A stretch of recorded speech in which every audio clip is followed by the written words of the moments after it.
welcome everyone to the Monday, October 2nd, 2023 meeting of the Human Services Committee. We have a quorum present, so we will begin our business. And the first item of business is approval of our minutes of our meeting of August 21st. So moved. And a second, please. Second. Any questions, comments, discussion? All in favor, then please say aye. Aye. Opposed, no. All right, minutes are approved. So we have two presentations this evening. Oops.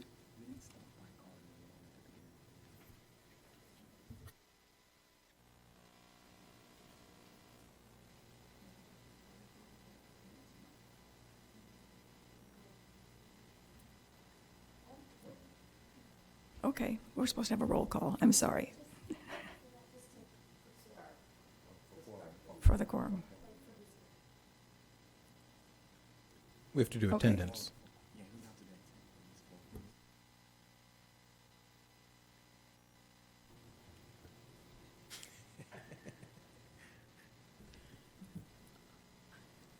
Councilmember Harris, Here. Councilmember Reed, Here. Councilmember Harris, Present. Councilmember Ravel, Here. Councilmember Burns. Okay, so four of us present, we have a quorum. Thank you. All right, so we have, we're starting our meeting with two presentations, first from the Arts Council.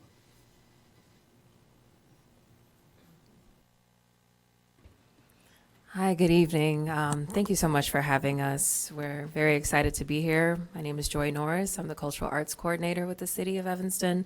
And with me is Melissa Molitar, who is the Chair for the Arts Council. Today, we wanted to give a kind of annual presentation of what's been going on with cultural arts and the Arts Council.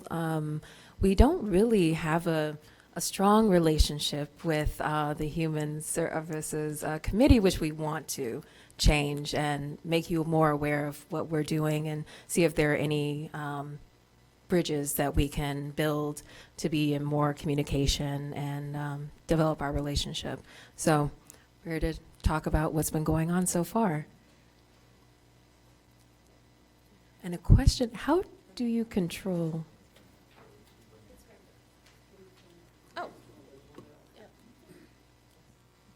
Fabulous, thank you. So on our first slide, you'll see an updated mission statement and values statement of the Arts Council.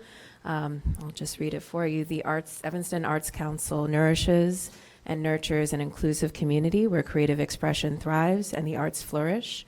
We empower and amplify artists and arts organizations as community builders and change makers. We support diverse forms of expression and provide equitable access to the arts. The Arts Council is made up of 12 council members who identify under 7 brown, Black, Indigenous, persons of color identities. You can read our wonderful current members roster. Of course, our chair, Melissa Molitar, Krista Fabian is our vice chair, James Deed, our wonderful chair of public art, Indira Johnson, David Chavez, Ignatius Valentin, Toby Sachs, Angela Williams, BJ Jones, Yancy Hughes, Richard Candida Smith, and Piloto Neves are all working artists practicing and living in Evanston, or are deep advocates for the arts and cultures in the city of Evanston. And as you can see, the expertise of these council members range from visual artists to art therapists, design, arts administration, consulting, who, of course, this wide range of talents helps us to understand grant writing opportunities, how to support different niches in the arts and cultural communities in Evanston, and expands our idea of what arts and culture means and how it operates. And that's me, current staff member. So what we are doing, we support the work of local artists and arts organizations, and we are growing and maintaining public art around the city. How we do that is mostly through our Cultural Arts Fund and our Special Projects Funds. The Arts Council is a regranting organization or group, so from the funds that we get from National Endowment of the Arts, Illinois Arts Council, contributions, of course, general fund from the city, we're able to re-grant to these local artists and organizations to make their work that benefits the community of Evanston. And as you can see, from 2022 to 2023, these are the grants that we applied for and received, which was wonderful.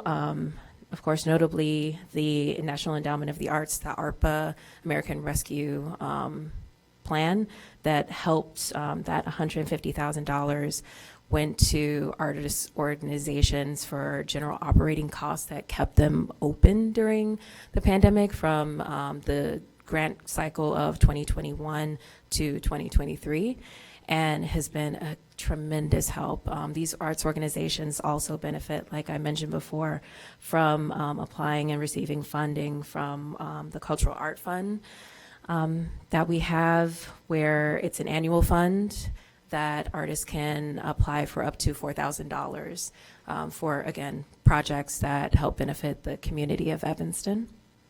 The Special Project Fund is an ongoing, it's a rolling grant where artists, individuals, and organizations as well can apply for up to $1,000 for a project. And we're happy to say that we just approved of a grant for Shorefront Legacy to create a coloring book about diversity, which is really amazing. So and please share this far and wide, because we want more and more artists and cultural entities to know that there is funding out there, and that is a mission that the Arts Council is working on, to become more visible and to let our community members know that there is support out there, and we are very interested in helping them receive that.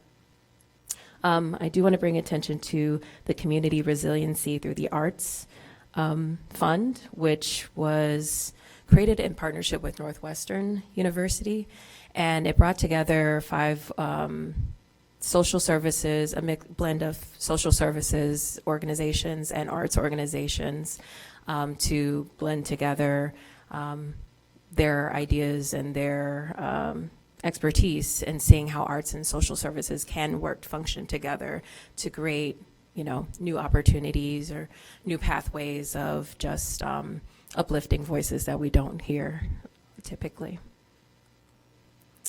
And right now, after talking about the numbers and kind of the boring stuff, I'm going to pass it over to Melissa Molitar to talk more about the vision for Arts Council in the future.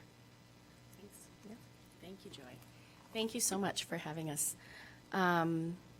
So Joy was able to present kind of the nuts and bolts of the Evanston Arts Council, a really great overview of what it is that we do. And what I would like to do now is shift that a little bit. When we talk about the arts and the arts in Evanston, I think many people think murals and sculptures. They think, things that we place in our city so that it's aesthetically pleasing.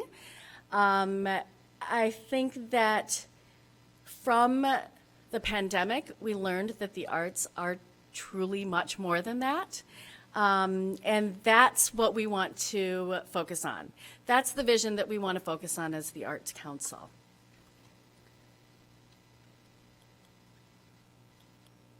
Hello? Why isn't this working for me? Okay. So, keeping that in mind, our slogan, I guess, is not to think outside the box, but to think like there is actually no box at all. one of the things that we are trying to do as an Arts Council is to broaden this idea of the benefits and the value of the arts in our community. And that extends to equity work that we're doing in our community. It extends to social justice work, health and wellness, mental health, and, well, you can see many things here, empathy development, healing, and community building. And these are the things that we really want to focus on. And we want to think about, okay, we know what we've been doing, but what can we be doing? I thought it was real. I just started I've been the chair for less than a year, and am in my third year on the Arts Council. And I thought it was really interesting that we, as the Arts Council, are under Health and Human Services. And I've tried to figure out why. In my mind, I understand why, but I haven't seen that there's been much interaction with Health and Human Services as far as the Arts Council is concerned, and not a lot of sort of communication or collaboration. And I would love to look at that and see if maybe there is a way to make that happen. One of the things that we can be doing, and this is something that we learned from the, what's the name of that grant?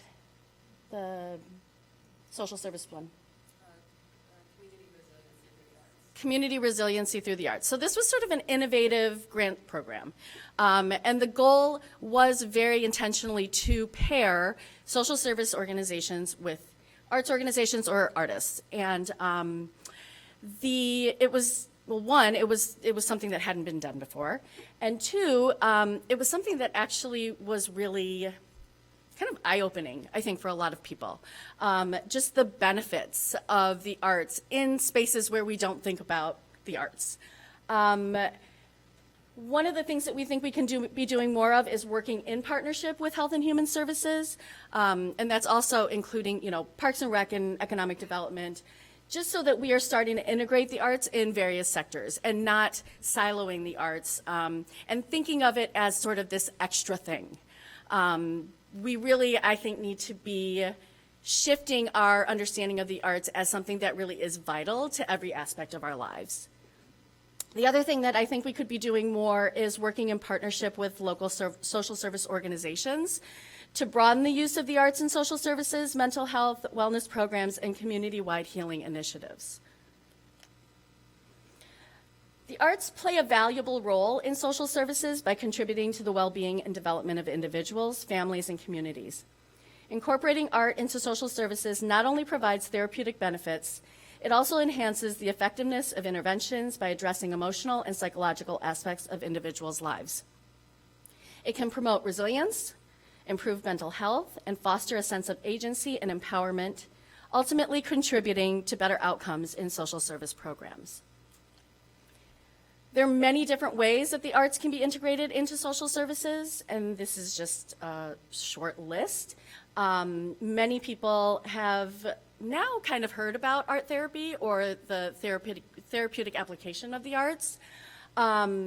You will never see a child and youth or family service organization that doesn't have the arts involved in some way. Elderly care, intergenerational services, culturally responsive services, trauma-informed care, and then advocacy and awareness. The arts can play a role in all of these areas, and it's something I believe in our city that is really underutilized. So going back to the Community Resiliency Through the Arts grant, that was an eye-opener, I think, for a lot of people, and ourselves included. It is, like I said, the pandemic really made us realize how vital the arts are in our lives. And this particular grant, even though it was sort of like a new idea and was kind of a pilot, it really has shifted the way we want to think about the arts and how we fund the arts and support the arts in our community. And it's not that we want to do away with all of the other wonderful things that we've been doing and that the Arts Council has historically done. It's how do we broaden it? How do we, these are resources that we already have in our community. We just need to be a little more innovative as to how we want to use them. The $50,000 grant supported partnerships between social service organizations and artists and arts organizations. 5 organizations, social service organizations, received $10,000 each. Kurt's Cafe, Center for Independent Futures, Connections for the Homeless, YOU, and Evanston Latinos. This is, I apologize, you can't see this very well, but an example is Center for Independent Futures is a social service organization that supports individuals with intellectual and developmental disabilities. And in partnership with artist Val McCune, 11 participants were provided with the opportunity to engage in art-making classes and a gallery showing of their work at Space 900 here in Evanston. The exhibition offered the participants unique opportunities to share and talk about their work. They were able to explore their identities as artists, and they were able to participate in a project that was instrumental in raising awareness about IDD for the community at large. That's just one of the examples. So, bigger picture, looking ahead, Evanston Arts Council is actually working on a 3-year plan right now. And that does include increasing the budget in some way, shape, or form. We are hoping that that will include increased funding from the city. And the reason, well, besides the fact that it's important to fund the arts in our community, the more that Evanston supports the arts, the more we can go to National Endowment for the Arts, Illinois Arts Council, and ask for even more support. So that's in the form of matching grants, or even just seeing that our city is putting such an investment into the arts in our community. We are doing so much more than we ever have as an arts council, at least in the past 10 years. And that really, I mean, we need to, the reality of it is that we need staff, we need support.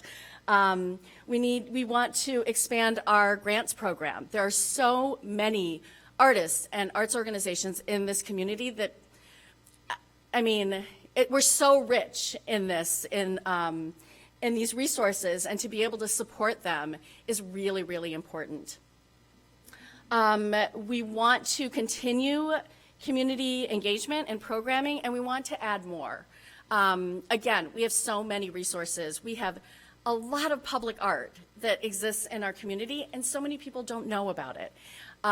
So we want to create opportunities to activate the public art that we do have.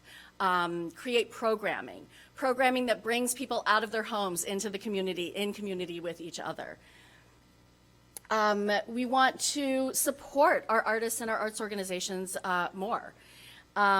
We were able to do that, luckily, especially through the pandemic, with the extra funding that we were able to get, the last from the ARPA grant, and another one that I'm not thinking of right now. But those are not, you know, that was sort of a one-time thing.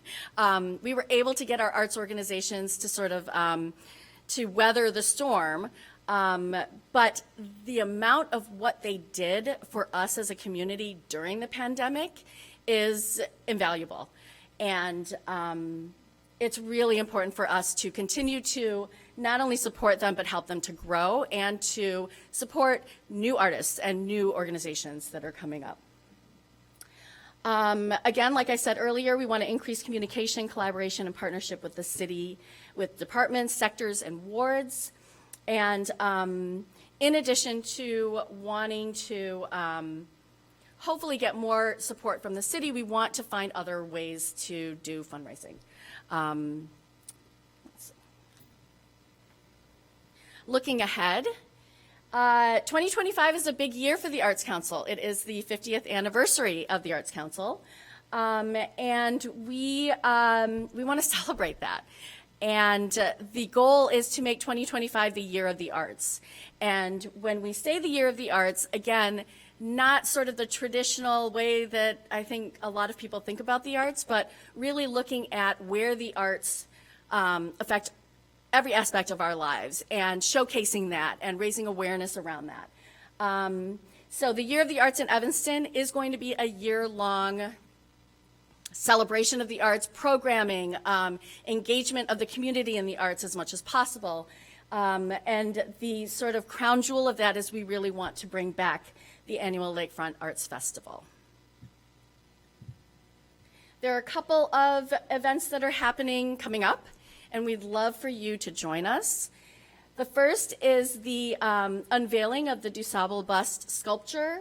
It is next Sunday, actually, at 3 o'clock, and it's outside of Evanston Public Library. We'll be unveiling the bust, and there will also be some programming that is happening that it will be hosted by some of our local artists and arts organizations.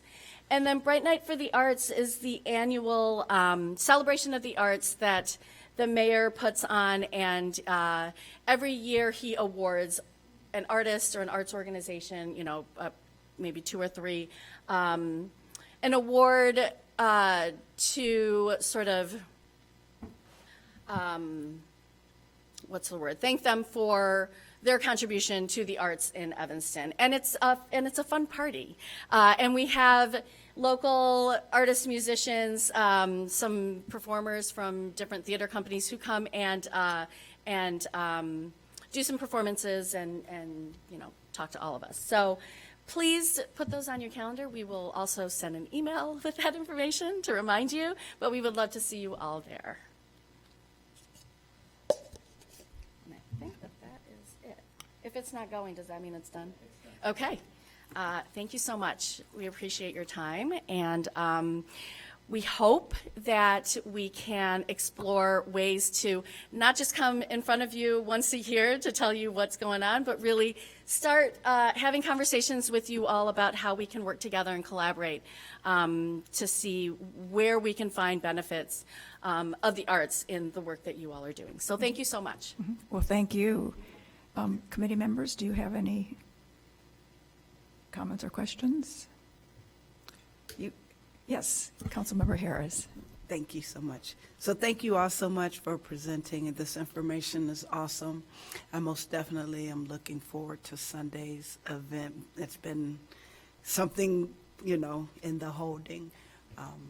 However we can work with you all, especially as council members, to help get those into our wards and into our community is essential and vital. As we know, STEM just picked up the A couple years ago, and it's now STEAM in the schools. So making sure that all of that coalesce together in a way that helps the community is important. So I believe we all want that. Great. Councilmember Reed. Yes, and I just want to, again, this is your first time here, second time in front of this body, say that we appreciate having you. Thank you, Chair Molitor. It's our first time not having, I think, Toby Sachs in front of us in quite some time. And appreciate his service and appreciate yours. I just want to highlight, that I look forward to coming to Arts Council soon. This body or the council, the full council set aside $100,000 for this year's budget to work on an art park. We haven't had the capacity to do that. You're fairly new, and so we're hoping to get that done over the next year, and it's going to really take an effort, working with the Arts Council to figure it out and help us get community buy-in. So I appreciate all the information you all shared, and I look forward to coming and working with you on that project.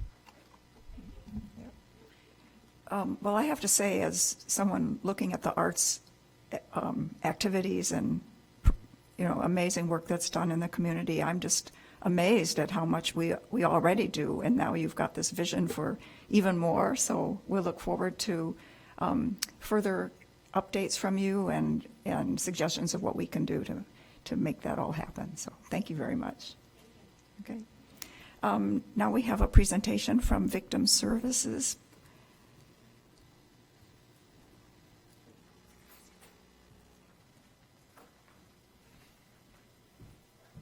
Good evening, Human Services Committee. I am Kelly Nelson. I'm one of the victim advocates here. I'm Ariel Jackson. I am the other advocate. I have been in this role for about 10 years, working in this department. Okay. Yeah, the microphone. I'm sorry. Can you? Gotcha. Can you hear me now? Oh, there we go. Clearly, I'm not a performer. I'm not used to speaking into a microphone. There we go. Got it. Yes, I was going to say I've been in this role for about 10 years in the Victim Services Department. And tonight we're going to talk to you a little bit about what we do as victim advocates. Let's see here. Oh, it's already loaded. So our vision and mission as victim service advocate providers is to provide support, interventions, and assistance to crime victims and witnesses. Our goals as advocates is to enhance brand awareness of victim services and our visibility in the community.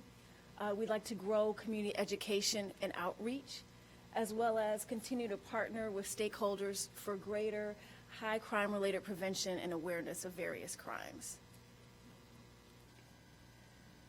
So let's talk about a little bit how victim services began nationally and here in Evanston. So very little is written about any benefits or rights of crime victims in the early 60s. However, that changed at about 1965 when California enacted the first crime victims' rights law that entitled victims to compensation. And by 1972, the federal government got on board and decided to provide funding for 3 victim assistance programs. In 1975, the federal government acknowledged Victims' Rights Week, and here in Evanston, we started acknowledging Victims' Rights Week in April of 2010. As far as the Evanston Victim Services Department, it started around 1976. I think we're, like the 3rd department throughout the country? We can say first, 1 to 3, we're somewhere in there. Top 3 crime victims programs in the country. It initially started with the Evanston Police Department. We used to work out of that building. However, in 2018, we transitioned to the Health and Human Services program for budgetary sustainability. So let's talk a little bit about what we do as advocates. A large part of what we do is crisis response and intervention. This mainly comes with 24-hour, 7-day-a-week, 365 on-call crisis intervention where we respond to people in immediate crises. We also provide short-term crisis counseling. So when we do respond somewhere, we often are called upon to provide some sort of counseling intervention. It's designed to be short, given the nature of the job and the responsibilities.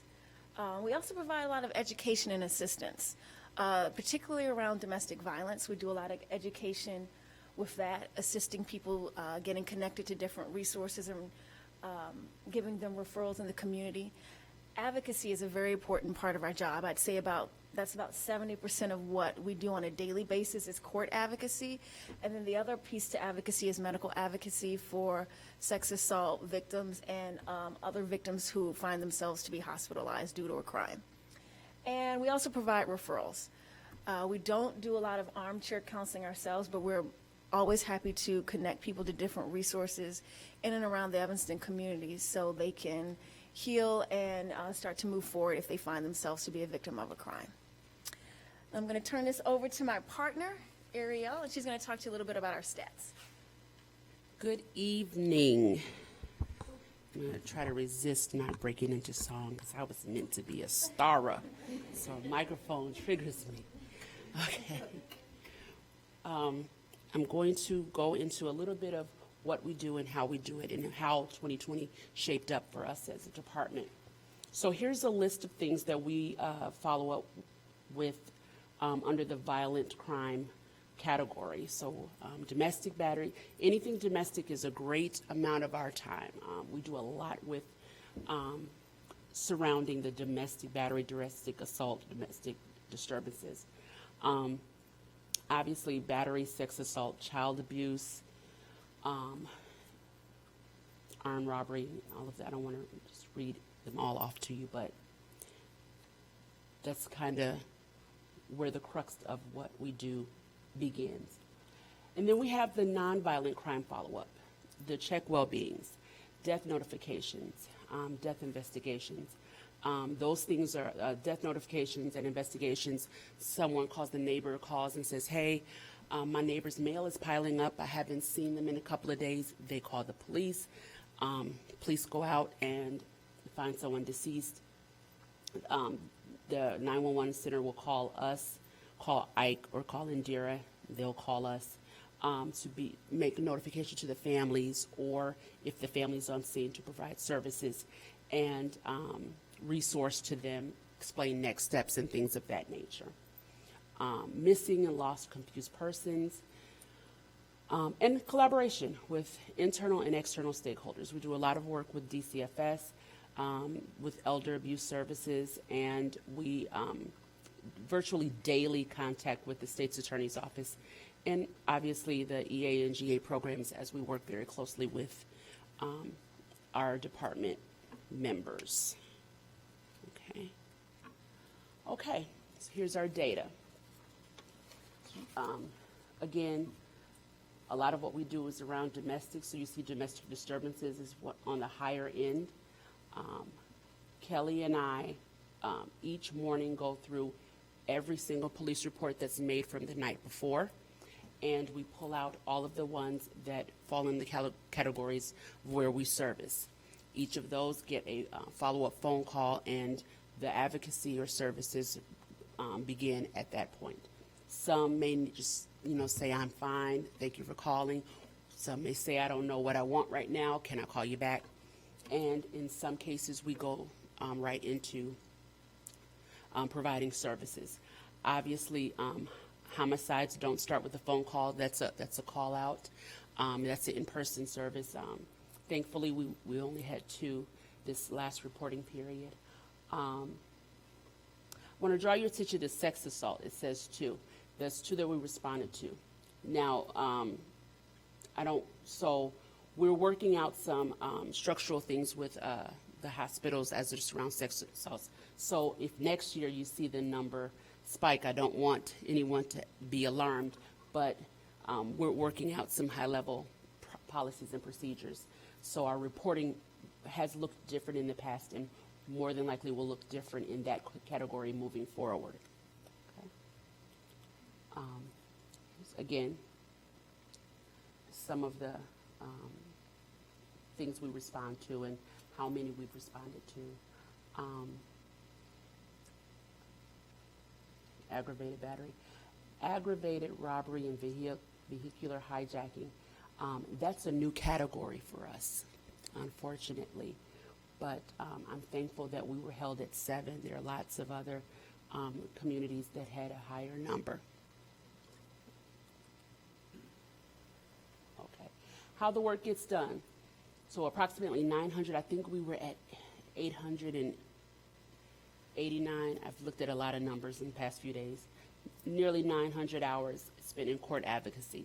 That's bond court, where someone has been arrested through the night. We reach out to the victim, and we attend the bond hearings the next morning. So you've heard a lot about the Safety Act and eliminating cash bond. The bond process for domestics has not changed, so we still are getting virtually the same amount of court hours with domestic bonds that we had before. And Kelly and I are also in process of being trained on how that will look broader. They're still working out kinks. With anything that's new, there's lots of education and advocacy needed around making processes run more smoothly.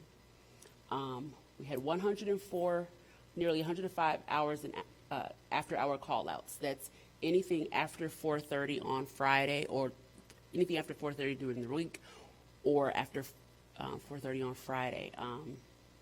That could be, again, sex assaults, homicide, domestic violence, a death investigation, a death notification. The range varies. And we had 27 in-person after-hour crisis responses that resulted in the 105 hours. Okay. And so this is how it kind of flows.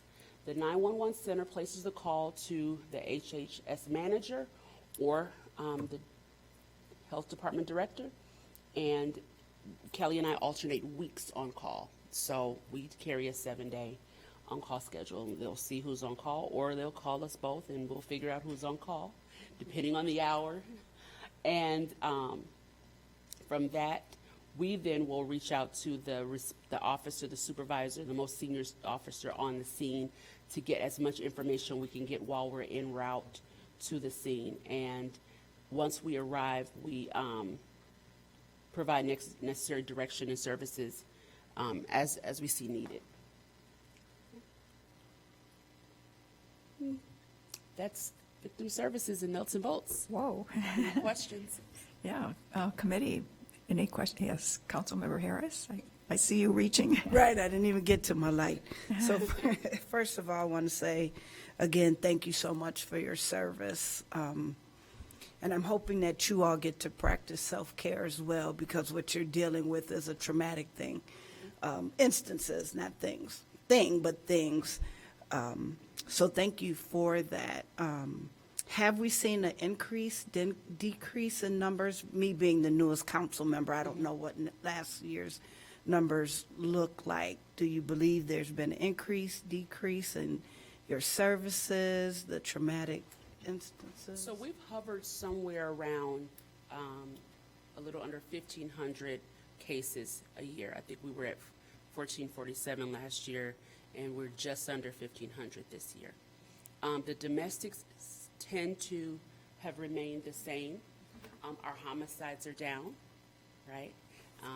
That's always a good thing. And we kind of like have been coasting. There was in 2020, there was a spike, like with the pandemic, people were just in closer proximity to each other. And so things that were already somewhat volatile became powder kegs, so. Councilmember Heracles. Well, first of all, thanks for all you do for our community members. I just had Councilmember Harris, I'm also newer on council, and so, I always like to learn more about the process. So I know, our police department does a great job of putting victims in touch with you folks. Is there anything that council members can do to help referrals for folks that maybe, because I imagine there's probably some Evanston residents who are a victim of a crime in another municipality. How do you handle the referrals, and what kind of where's the work coming from referral wise that's not the police department? So on one of our pillars, we talked about more brand awareness, and so that's where that kind of falls under. We people often refer to us as the Grim Reaper. You only see us when something bad happens, and we're trying to demonstrate that we can be a resource to not just things that we do prevention, not just interventions and care, right? And so the beauty in what happens most times is when people are unsure of where to get help, when they've been a victim, they'll call the police. And so then from there, our the front desk or our supervisors who are really good about funneling those calls to us or emails to us, and then we can come back around. Even if it did not occur here, we could provide referrals to get services to them to address the trauma. Great, thank you.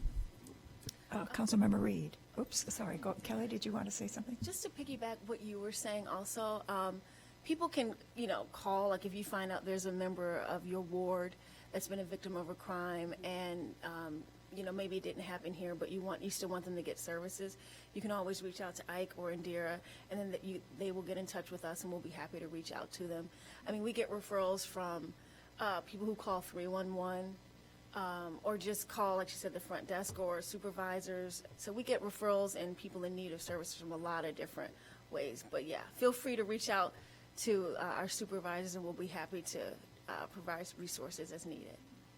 Great, thank you. And I'm assuming we'll have a link to the presentation that we can share out over social media, maybe? Yeah, absolutely. We can make that available. Thanks. Great. Councilmember Reed. Thank you. You are our star at the microphone, so we appreciate you for being here. On a serious note, I do want to just say that you all have an unbelievably tough job, and so I hope you all are getting the care and seriously, the care that you all need, because I can't imagine having to be the person that shows up after a mother has lost a child and having to, one, I appreciate genuinely the work that you all have to do. And with that in mind, I hear, 1,500 calls a year, and I think, well, geez, what is the caseload on each of you? 1,500, that's 4 new cases a day on average, if you just do the math. And it's not like you deal with it one day and it's just done. It's ongoing. So what is the caseload looking like?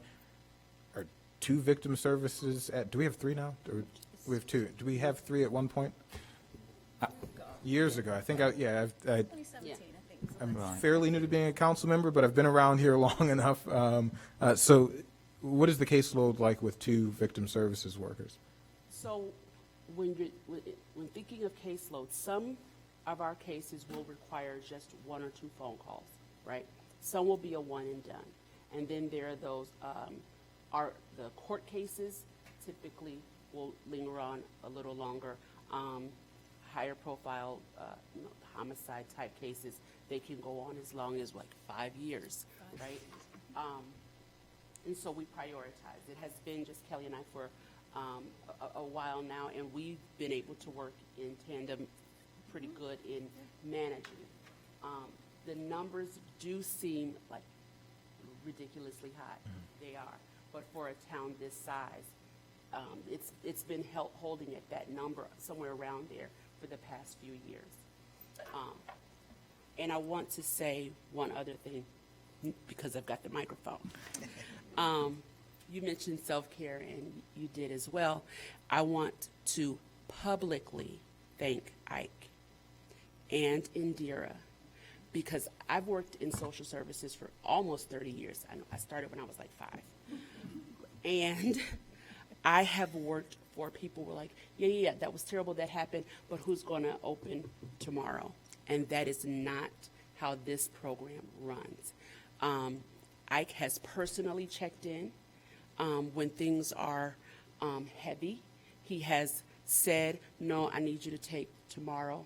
Just take tomorrow and the next day without having been asked. There's never, ever been a pressure to push beyond our personal limits. And I want to publicly say that because many times they don't hear this. So I want to publicly say I appreciate you. I appreciate your support and the belief in self-care. And Indira, too, definitely. Yeah, that's great to hear. Thank you for that. Two last questions. So I'm glad to hear that, Director Ogbo, this is not shocking to hear, so thank you for that. So I'm glad to hear that you all are getting the self-care that you feel that you need. How do we know what are indicators that the caseload is too much and we need to hire someone new? What are the indicators that you think we should be looking out for? So we've attempted in the recent past to post the position, and we didn't. So we got down to like our final 2, and you could jump in. Absolutely, we do. We do have a position in our budget to hire an additional advocate. We've interviewed severally, but we just haven't found the right fit.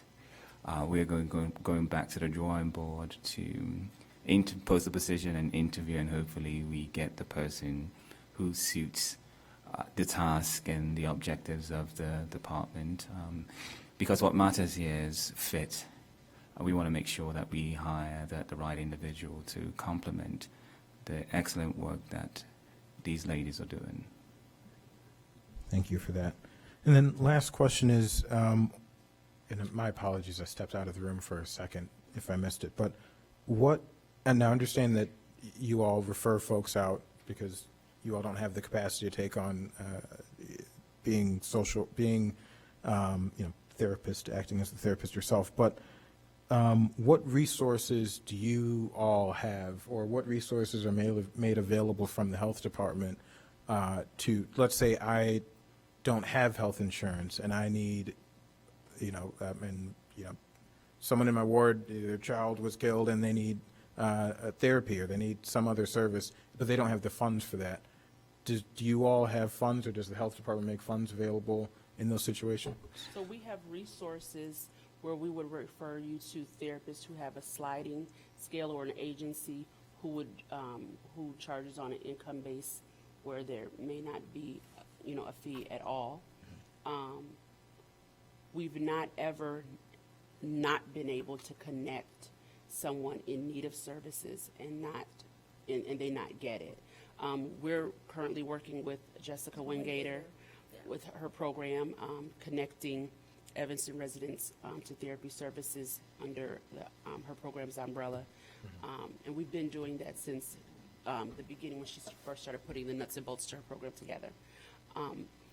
Family Institute, we partnered with them in the past when we've had critical incidences here in Evanston, and they had committed to pushing our residents to the top of the list because of the type of incidences and experiences they had around certain traumas that happened here in town. So there are lots of resources here that make it affordable and accessible.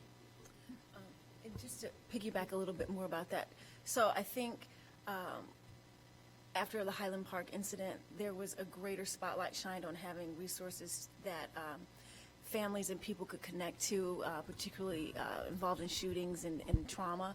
So Jessica Wingater put together a program that would get some Evanston residents, I believe it's like 10 free sessions of counseling services if needed. So if that person does need those services, we can get them connected through this particular program. And Director Ogbo, you have something just, to add? Just a little to add to that. We did apportion a little bit of money because we understand that families during this crisis or trauma might need a little bit of help for supplies. We actually had to house someone who was affected by DV, domestic violence, for some time. So we do have a portion of funds that are designated for this purpose. Not much, but it's helped us tremendously so far. All right, thank you. Thank Do you have anything more? No, Yeah, they've said it all. And we're hoping that in the nearest future, we'll add a third person to the team. Right, yeah, great. Well, thank you both so much. We're really lucky to have you and really appreciate everything you're doing, so thanks. Okay. We are now ready for public comment.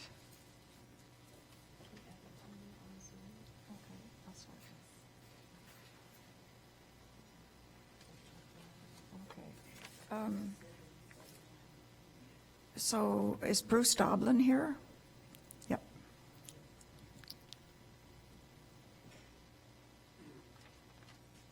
Good evening. Good evening. Just a few short words. My name is Bruce Doblin. I'm a general internist with over 35 years of practice in community-based primary care, most of it here in Evanston. And I'm fortunate to serve as a medical advisor to the distinguished Evanston Health and Human Services Department. I'm here today to support the proposed ban on flavored tobacco and menthol-infused products, HS6. It is the job of public health departments to act on behalf of the citizens. We regulate water and air quality. We act to ensure the safety of our food production. We limit the sale and consumption of alcohol. We act when there is a way to reduce risks to the public that we deem critical, and that is what I'm here to really talk about today. For years now, lung cancer is the #1 killer of men and women. It's estimated that 80% of lung cancer is caused by tobacco smoke. And it has a tremendous impact for secondhand smoke damage to children and family members. So it's really not just the person smoking themselves, but it really is a community-wide issue. Each year in the United States, 200,000 people die from lung cancer. Half of them die within a year of the diagnosis. It's often found very late, and it's obviously very deadly. Tobacco doesn't just cause cancer, though. It's responsible for a number of other conditions. Debilitating illnesses like heart disease, stroke, emphysema, COPD, tuberculosis, vascular disease, and immune suppression, just to name a few. And it doesn't just cause lung cancer. It causes cancers of the mouth, the throat, the larynx, the bladder, the bowel, the kidney, the cervix, the liver, the stomach, and the pancreas. So it really acts universally. In 2009, flavored cigarettes were banned in the United States with the exception of menthol-flavored ones. And today we have a chance to correct this omission. Why was menthol excluded from the ban? Well, if you sell these products, it's the best way to get women and children to start smoking and to keep smoking. Menthol products are more addictive and harder to stop compared to other tobacco products, and that's why there's been an effort to continue to sell them. While most of my comments have been about cigarettes and tobacco, many of the same things are true for vaping. Vaping is much more sinister than it seems. With each vape, over 7,000 dangerous chemicals are inhaled into the lungs. And it leads to many of the same illnesses that smoking tobacco does. So they're both serious issues. I hope today that we can work together to support and protect the citizens of Evanston from the dangers of flavored tobacco and menthol-infused products. This would be in line with the long tradition of service that the Department of Health and Human Services, this council, and the other elected officials have done to protect and improve the lives of those who work, live, and play in our great city. Thank you. Thank you. Don Ziegler?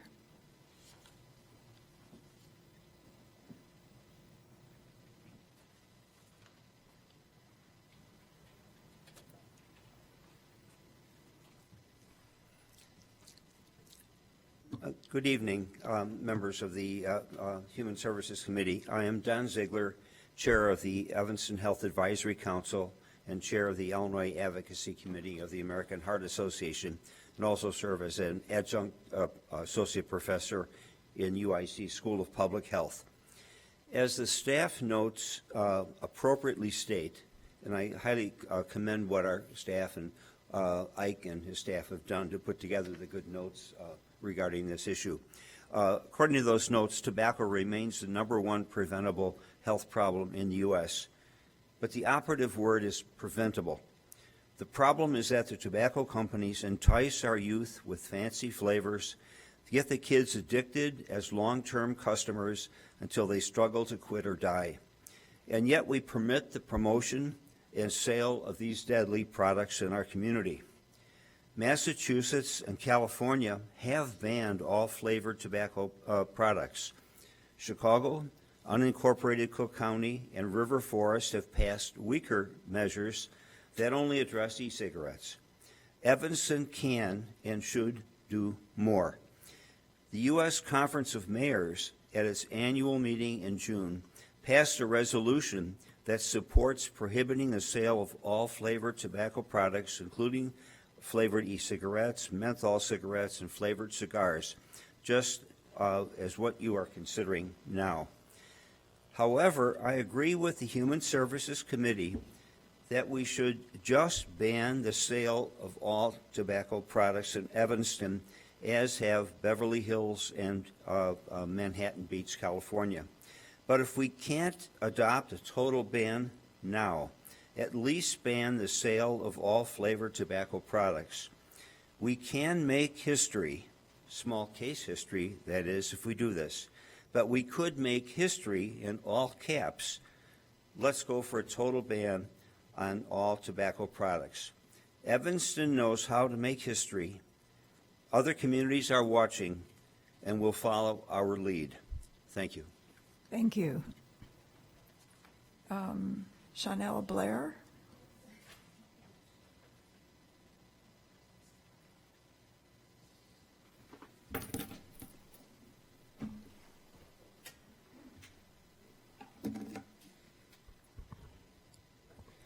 Good evening, Chairperson Revel and members of the Human Service Committee.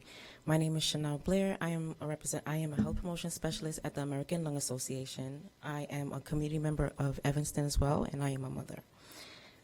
On behalf of the American Lung Association, thank you for the opportunity to comment on the proposed ordinance and the end of the sale of flavored tobacco products.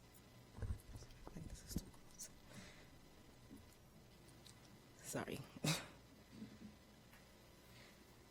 The Lung Association strongly suggests ending the sale of tobacco-flavored products, including flavored e-cigarettes, menthol cigarettes, and flavored cigars, and encourages a comprehensive, evidence-based approach to prevention and limiting access to all tobacco products.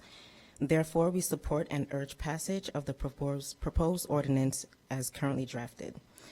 Part of my role at the American Lung Association is to assess asthma triggers in the homes of families where a child or an adult is suffering from extreme asthma symptoms. Members of these families are often in and out of the emergency department, and or the child is missing school days due to their negative asthma.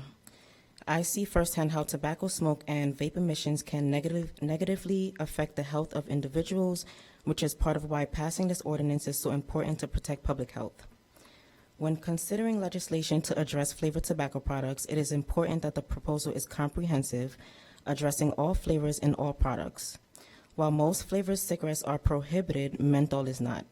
The American Lung Association strongly supports menthol cigarettes being removed from the marketplace and has been calling for such action since 2011. Menthol is not only a flavoring but a chemical with complex drug-like properties that can impact smoking initiation, addiction, and cessation. Menthol has cooling and anesthetic properties which produce the harshness of cigarette smoke for new smokers. Menthol also reduces airway pain and irritation and can suppress coughing, which can mask the early warning symptoms of smoking-induced respiratory issues or problems. Use of menthol cigarettes by youth also make it more likely that youth will go on to become regular smokers. While overall cigarette sales has been declining, the proportion of smokers using menthol cigarettes have been increasing, and close to 40% of kids who smoke cigarettes use menthol cigarettes as well. The health disparities the use of menthol cigarettes have caused are also very troubling. The sale and marketing of menthol cigarettes disproportionately burdens the Black community. As a result of decades of targeted marketing by the tobacco industry, the use of menthol is more common among youth, female smokers, LGBTQ smokers, those with mental health illnesses, and people of color, especially Black people. More than 80% of Black adults who smoke use menthol cigarettes. I really appreciate the opportunity to provide this comment to you and your attention addressing the crisis before us.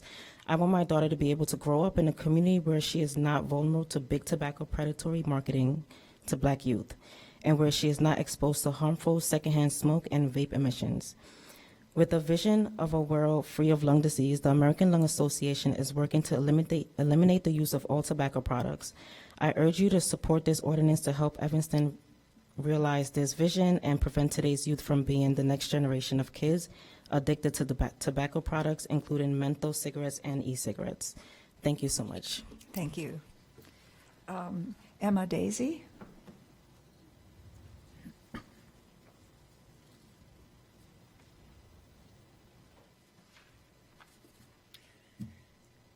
I'm so glad to hear I'm not the first person who's going to be saying these things.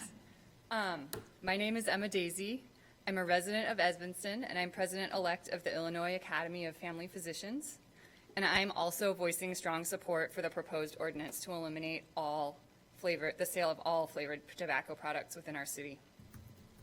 Nearly a decade ago, Evanston lawmakers voted to make our city the first in Illinois to increase the tobacco sales age from 18 to 21 through the passage of Tobacco 21. Other Illinois cities followed suit, protecting countless teens from addiction to dangerous tobacco products and the health problems they cause. And finally, Illinois became a Tobacco 21 state in 2019. We set the precedent. Now our city leaders have the chance to again be on the right side of history and science by passing this ordinance that would remove from the market all flavored tobacco products, including menthol cigarettes, fruit-flavored cigars, and the e-cigarettes that come in thousands of kid-friendly flavors. The tobacco industry knows that most tobacco users start in their teens and has a long history of marketing or even giving away their products to this demographic. With a highly addictive product, they stand to make more profit if they can hook users at a young age. In fact, a Centers for Disease Control and Prevention report found that more than 80% of high school students and nearly 75% of middle school students who reported using tobacco products in the last 30 days said they used a flavored one. Given the thousands of flavors offered in e-cigarettes, like gummy bear or bubble gum, to name a few, it's no surprise that they are fueling the youth and young adult e-cigarette epidemic. Menthol cigarettes specifically are a major reason why tobacco use remains the #1 cause of preventable death among Black Americans, claiming 45,000 Black lives every year. Flavors, especially menthol, up the ante and disguise the danger. They mask the taste and the harshness of the smoke or the vape, the aerosol, which makes them more palatable to new users, while at the same time delivering a larger dose of nicotine. Flavored tobacco products are an issue of health equity.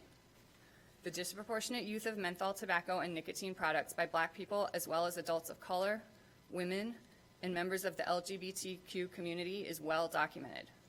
These products are being developed and marketed specifically to catch these populations, as they are the customers who are less likely to be successful in quitting. Menthol users on average make more attempts to quit and are less successful in those attempts. The tobacco industry knows this, and it has specifically marketed menthols to these target populations. At a national level, the U.S. Food and Drug Administration continues to slow walk any final rules to ban menthol, although they are moving in that direction. Big Tobacco continues to throw millions of dollars at lobbyists and lawyers to create obstacles and delay implementation. By passing a comprehensive tobacco and nicotine flavors elimination ordinance that removes all flavors of tobacco and menthol products from the market, Evanston will take a bold step forward in safeguarding the health and well-being of the people who live, work, and go to school here in Evanston. As a family physician, as a mom of D65 students, and a resident of Evanston, I support it wholeheartedly. This ordinance sends a clear message that our community prioritizes health and our future above all else. We don't need to wait any longer to regulate these harmful tactics. We look forward, the Illinois Academy and myself, to our city's leadership in protecting its citizens from the harms of flavored tobacco products. I hope I'm not preaching to the choir. I thank you for the opportunity to speak and also for everything that you do to make our city such a thriving community. Thank you. Thank you. I do have written testimony. Sure. Okay, I think now we're ready for people who are participating remotely. Is David Spross available? I see your name on the Zoom there. I am. Good evening. Can you hear me okay? We can hear you. Okay. Yeah, good evening. I'm also testifying in opposition to the tobacco flavor ban. My name is David Spross, and I'm the executive director of the National Association of Tobacco Outlets. It's a national retail trade association, and we represent more than 66,000 retail stores throughout the country, including several Evanston retail store members. I just wanted to spend a few minutes about how a flavor ban will hurt our responsible retail members and have unintended consequences. First, it will increase cross-border sales. We looked at some of the data, and there are approximately 900 retailers located within just 10 miles of the Evanston city limits. And what we have seen in other communities that have banned, Evanston residents will drive to neighboring cities to buy the preferred flavored tobacco products. It also will not result in the health benefits that are expected from the passage of this ordinance. It will only hurt licensed retailers in Evanston. I'll cite a real-life example that has been referenced earlier. In 2020, the city of Chicago implemented a vapor flavor ban.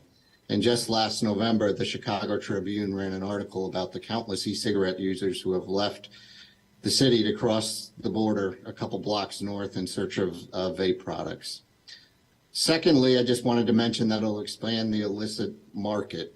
A ban on flavored tobacco products will shift sales from the city's licensed retailers to an unregulated illicit market that the city has no control over.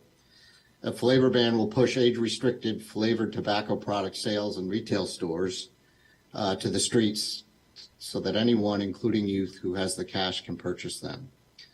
Massachusetts was also cited earlier, which banned the sale of flavored tobacco products also in 2020. They recently commissioned a state study committee called the Illegal Tobacco Task Force. And earlier this year, it released its annual report that included data that highlights the growing and largely unaddressed problems that have been created by the state's flavored tobacco ban.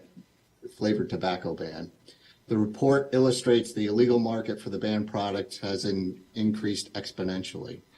And then finally, has been referenced in regards to the FDA. The FDA currently has an application process, which is known as the PMTA and the MRTP process. And in that application process, manufacturers can submit applications, and based on the scientific data that the FDA can review, and they can make a call and authorize them that are deemed appropriate for the public health. Similarly, the modified risk tobacco products is where products, if they're approved through that application process, can make reduced risk claims. As written, this proposed ban on flavored tobacco would also ban products that the U.S. Food and Drug Administration has or will authorize for PMTAs and MRTPs. These products include nicotine lozenges, low nicotine cigarettes, and other smokeless tobacco products. Preventing these kind of products from being sold means that adults who want to transition away from smoking cigarettes to less harmful products would not be able to purchase these products from Evanston retailers. I thank you for your time this evening, and that concludes my comments. Thank you. And how about Charlie Moses?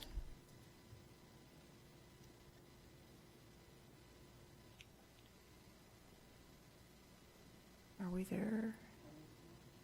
Nope. Or Camille Cummings? Hello, good evening. My name is Camille Cummings, and I am a member of the African American Tobacco Control Leadership Council. We advocate for the Black community and other communities of color who are often left out of life-saving public health legislation. Menthol is the ultimate candy flavor. It numbs the throat and allows for deeper inhalation and addiction, which drives tobacco-related deaths and diseases nationwide, specifically amongst African Americans. 85% of African American adults and 94% of Black youth who smoke are using menthol products.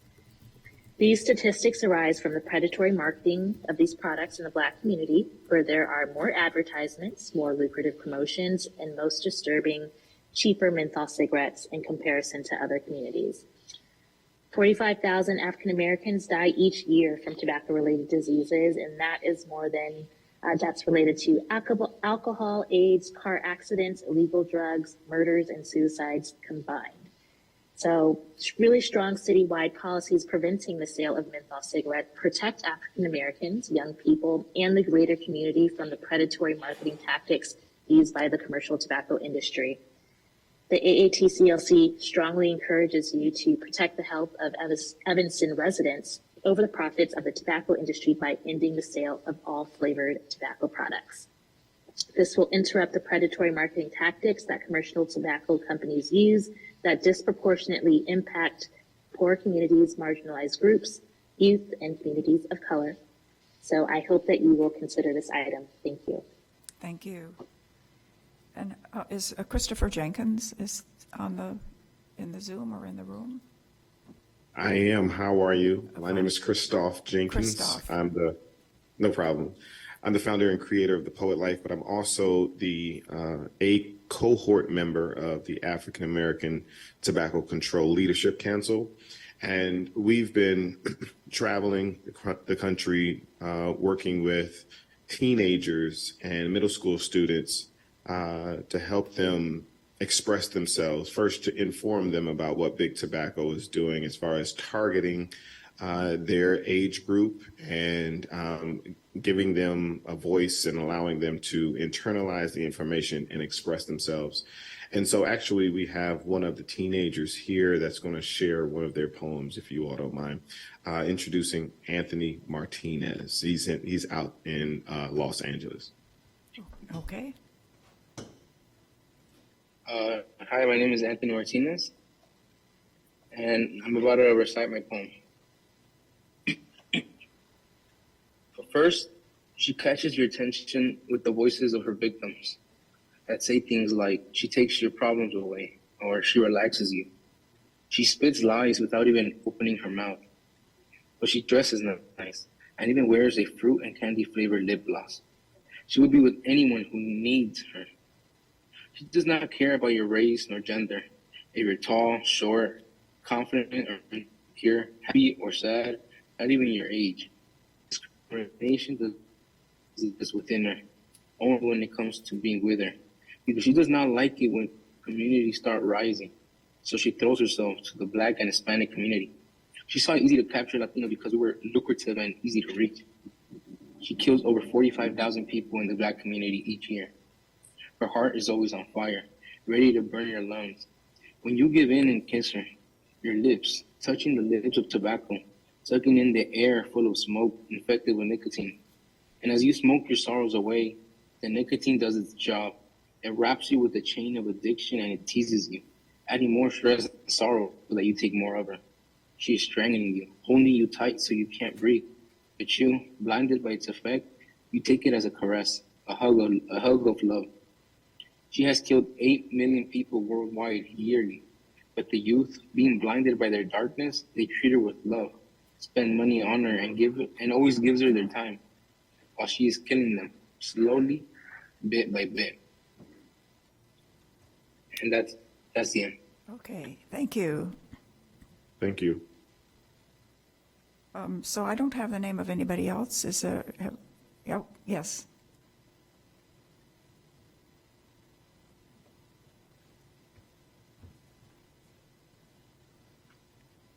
Hello, my name is Ina Melnikov. Thank you very much for the opportunity to present here. I had the pleasure of presenting here in May. Our mayor kindly met me here and allowed me to speak. And I would like to update you on the issue that we have that occurred since the time I presented here last time. My name is Ina Melnikov. Here is my husband, Victor Melnikov, as well. We are Evanston residents since 2003. It's 20 years. We live at the Oakton Gables condominium on the corner of Oakton Street and Ridge. This is the situation that at some point the condominium association has changed. People moved in, moved out, and the new board conducted the repair work downstairs. We live on the high first floor. And they conducted the repair work at the garden apartment downstairs. And they invited the renting family. For years, renting families lived there before this family that currently resides there renting. We never experienced this problem that occurred since this repair work was conducted. We started inhaling noxious smells emitted by their cooking and by their marijuana a few times a day. The situation is aggravated by the fact that the repair work, the essence of it was, my husband will help me speak about it better a little bit, but in details, he's an architect. But the essence of it was that they put the tiles in the ceiling and put vents there. My understanding is that the vents should lead to the pipe that exhausts the air outside, which didn't happen. The floor between the garden apartment downstairs and our first floor encloses the heating pipes. And during the heating season, the smells of their cooking combines with the heat of those pipes within the floor, multiplies those smells and sends it right into our condominium. This building is 100 years old. The apartment downstairs, the garden apartment, was old. And instead of conducting the repair, they just put the tiles, those like suspended ceiling tiles. And so helping with this construction to allow us to smell all their marijuana and all their nauseous cooking smells. So during the summer... I'm going to interrupt you because I think it'd be better for you to be bringing this to city staff. Wonderful. I'm very glad to say that I'm updating you. And last time when I spoke, our dear Alderman Jerry Harris spoke to me and he said he would take care of our situation. I'm very glad that it occurred. And then I attended the 9th Ward meeting and Our dear alderman updated me that he would take care of it. Then he very kindly called my husband in, again updated that he would conduct the what is this called? Inspection of the apartment downstairs. I'm grateful for all those good intentions. I'm happy and grateful for that. And I'd like to update you that we figure out that this repair work was done without the permit. So I'd like to say that I'm very glad that all the presenters before me presented and updated you on the harms of secondary tobacco smoke and the harms in the community that smoking does. All those people who smoke, I'd like to emphasize that, smoke by choice or addiction, but they choose to take cigarettes, okay? We do not. We inhale that marijuana without any choice, against our will. It feels like abuse.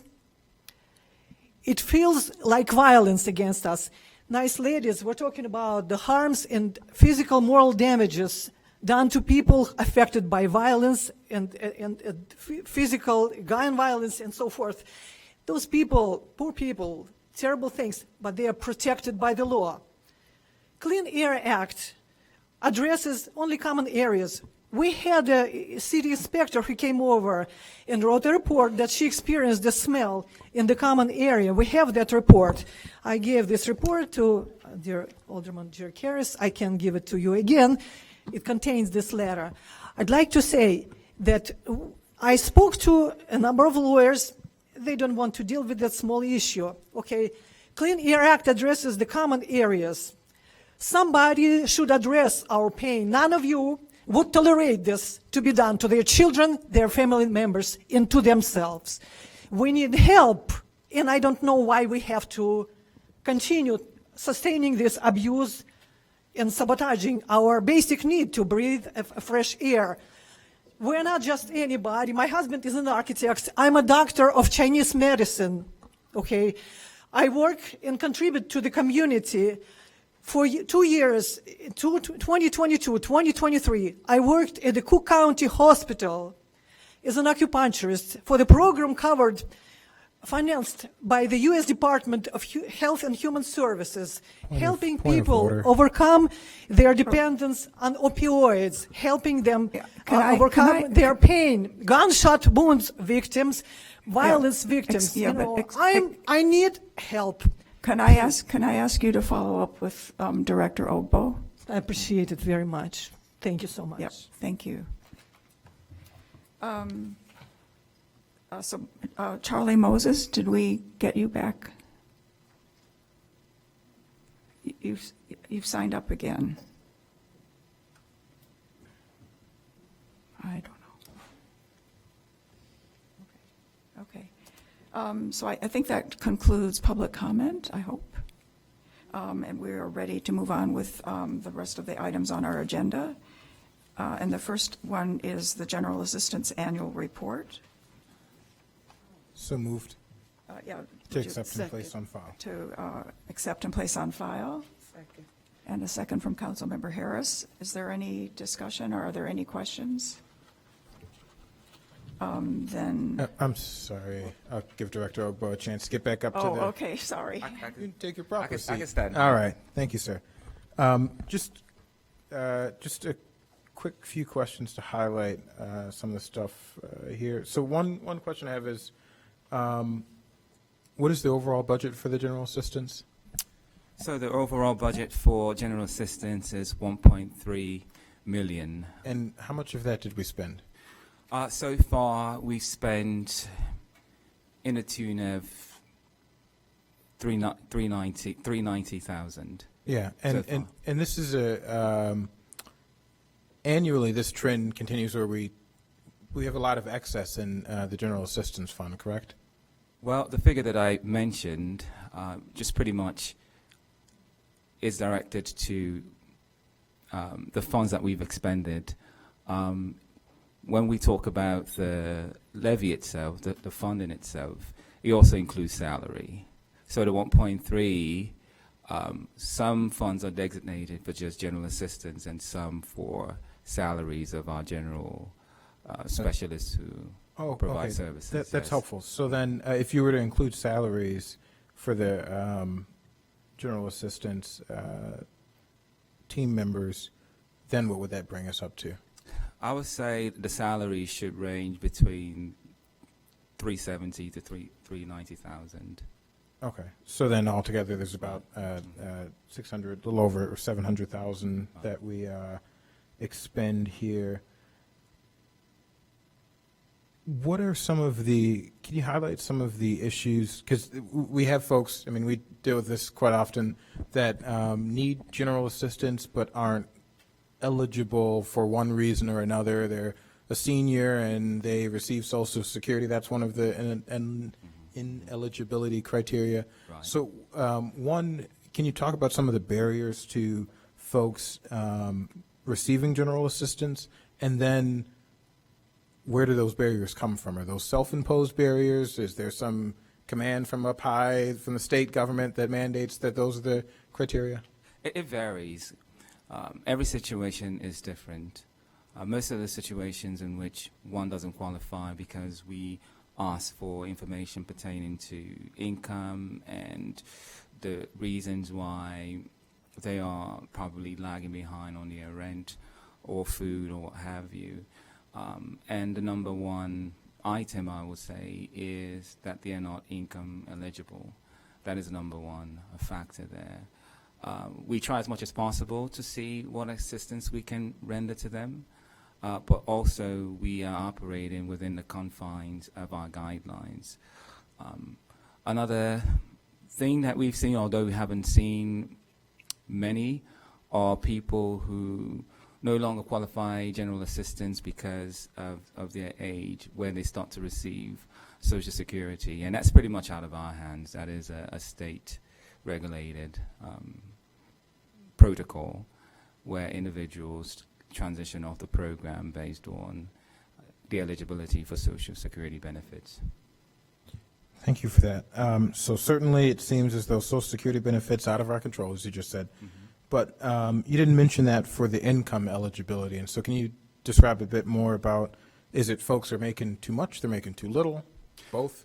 Well, in order for you to qualify for general assistance, you have to make little or no income. We use the poverty guideline at 200 or less. 200% of AMI. Yeah, that's what we use. But in a number of situations, we have provided concessions in which, yeah. I'm sorry. I'm sorry. I didn't realize my mic was on as well. But so, is it 200% of AMI or 200% of the poverty line? As a poverty line. Poverty line. Okay. Yes. So, but there's some situations whereby we've provided some assistance based on the circumstances. If there's an emergency that occurred where the individual has exhausted his or her own income, where we can make a concession in those situations. Thank you. I was going to try to do the math really quick while you were speaking. Do you happen to know what is 200% of the poverty line? I'll have to do the math on that. Okay. Well, we do have a scale that we use, but I don't have that handy here. My feeling is that 200% of the poverty line is still pretty low. And so, if someone's making 300% of the poverty line, they're probably still struggling. And we know that most Americans don't even have $500 saved for an emergency. I think we have a hard number now. Right, that's what I just went to. Okay. Yeah, I have a hard number now. So for an individual, just one person, at 200%, that's approximately, I'd say 27,000. Jeez. I wish I was making 27,000 as a council. For two individuals, that's 36,000. Okay. So, yeah, that's a very low dollar amount. And so if we're only helping folks who are making that much, so that is a self-imposed, that is imposed by, is that something, a city council policy? Is that a department policy? So this is pretty much based on the general assistance guidelines that we follow. Keep in mind that this is a program that is mandated by the state. And as I mentioned, we have used the liberty and the flexibility to make some adjustments based on one's circumstance. It might be worth revisiting to see what adjustments we can make, but we also have to keep in mind that we have to tailor our programs to the mandates of the state. Yeah. So thank you for that. What I would love for us to do is, if there is not a strict state mandate that we have to use 200% of the poverty line, I think, 300% of the poverty line, I mean, it's still not great, but it's a better metric that is used elsewhere in other policy. I would encourage us to move there. And then the last question I have is, roughly what is the, denial rate of folks? Do we keep track of how many folks are coming in asking for general assistance but denied for one reason or another? Yeah, we do keep track of that, but I don't have that information on my fingertips. No worries. I appreciate that. I would love for us to look into that further, and this is the annual report, and you've done your job with the annual report, so thank you for that. But this is a good opportunity for us to, use this to look at some policies and practices and hopefully improve them. We have excess money, so there's excess capacity that we could take on, and so maybe we can bear some of that excess capacity by increasing our metrics for eligibility. Thank you. Thank you. And Director Wellbo, do you have any other comments about the report? No other comments. I'm sure you've read the memo. Right. We are striving, we're doing the best we can to assist people, especially with the migrant situation. We've helped quite a number of migrants, and we continue to get applications and emails and phone calls about migrants, and we're trying to the best of our ability to assist in whatever manner we can. Right, yep, thank you. Yes, Councilmember Burns. Just curious on how the housing program works, or funding works for the general assistance program. I see here it says it provides roughly $600 to $675 a month, but what are some of the other details of it? How long does it last? Is it, just what are some of the details of that program? So for how long it lasts, we work with the individuals, and there's a program that we've established with our Workforce Development Division to help individuals to find gainful employment. A number of the individuals who are in our GA program do not have any income, or do they have the capacity to earn more, or they're not working at all. So the $600 is actually the max that you can get based on our guidelines. The GA program is supposed to be a transient program, but we've actually had a number of individuals who've been on the program for many years, just because, as I mentioned, they don't have the capacity, and we try to work with them to find gainful employment for the individuals.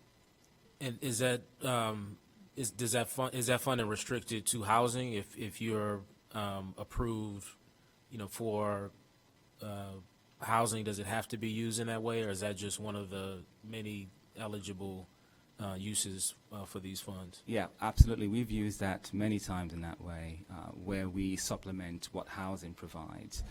It might be just $200, it might be $400 that they need to supplement what housing provides, and that's where we come in. But if somebody, are they restricted to using the funds in that way once they're approved for housing? So if they go to the Health and Human Service Department and said, I need support with housing, you approve them for $500 a month, do they have to use the money in that way, or can they use it in other ways? So if it's designated for just housing, that is what it's used for. If we do the calculations, and if they qualify for other assistance, for example, food, utilities, transportation, then we can allocate that money towards that individual. And I guess another way to ask is does the money go directly to the landlord? It goes directly to the landlord. Okay. Yes. All right. I think that's all for now. Thank you, Chief. Great. Okay, thank you. So we're ready to. One last question on this, and it's really just and forgive me, I don't think it's in there, but forgive me if it is.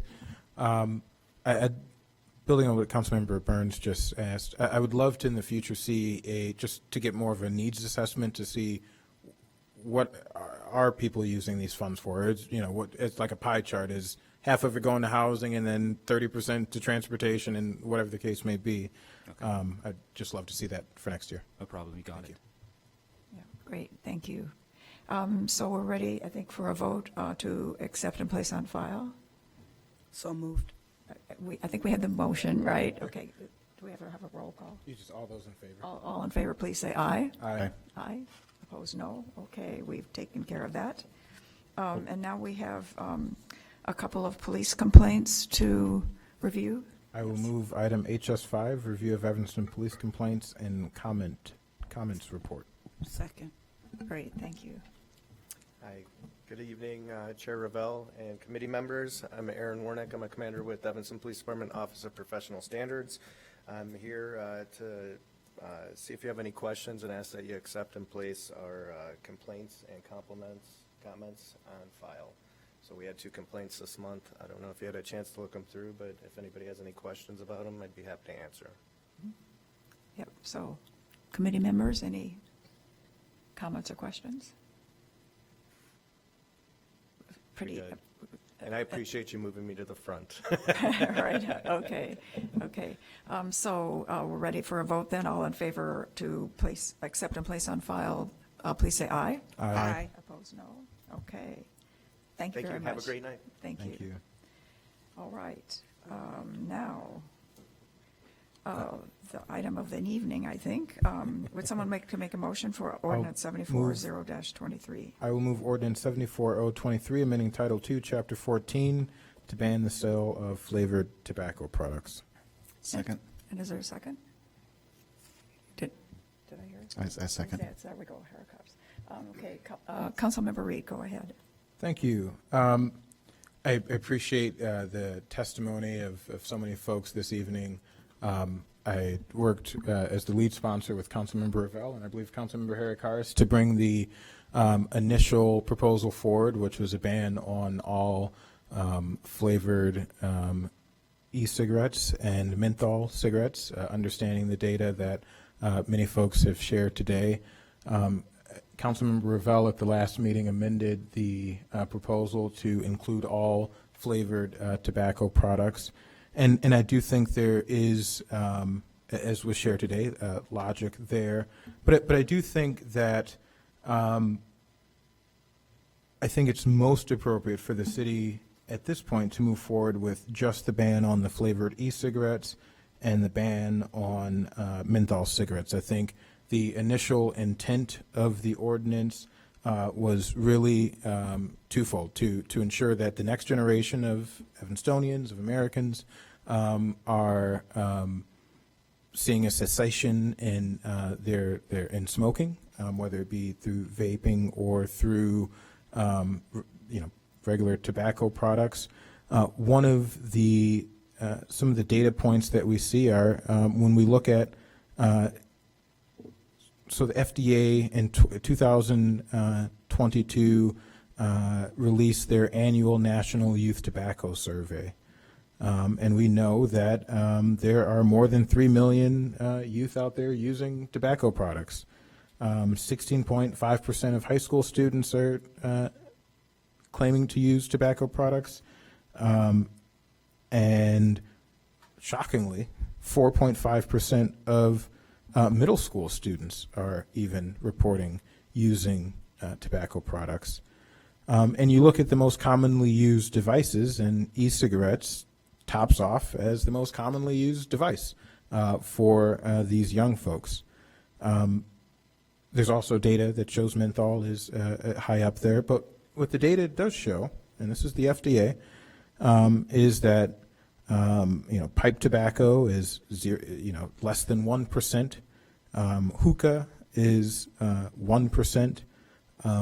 Cigars are 1%, and so nicotine pouches. So there are tobacco products that adults are using that youth aren't using at high rates. E-cigarettes, certainly youth are using them. Menthol cigarettes, certainly youth are using them. But I think we have to find, strike a balance between a strong regulatory regime and prohibition.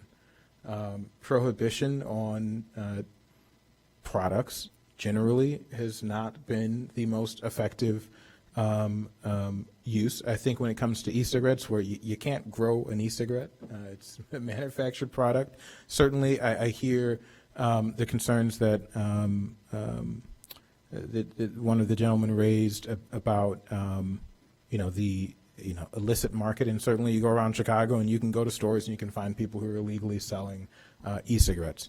But I do think we have an opportunity to cut that supply, join our neighbors in Chicago, hopefully encourage the county and the state to adopt this sensible measure, and really head off the next generation while allowing folks who are adults to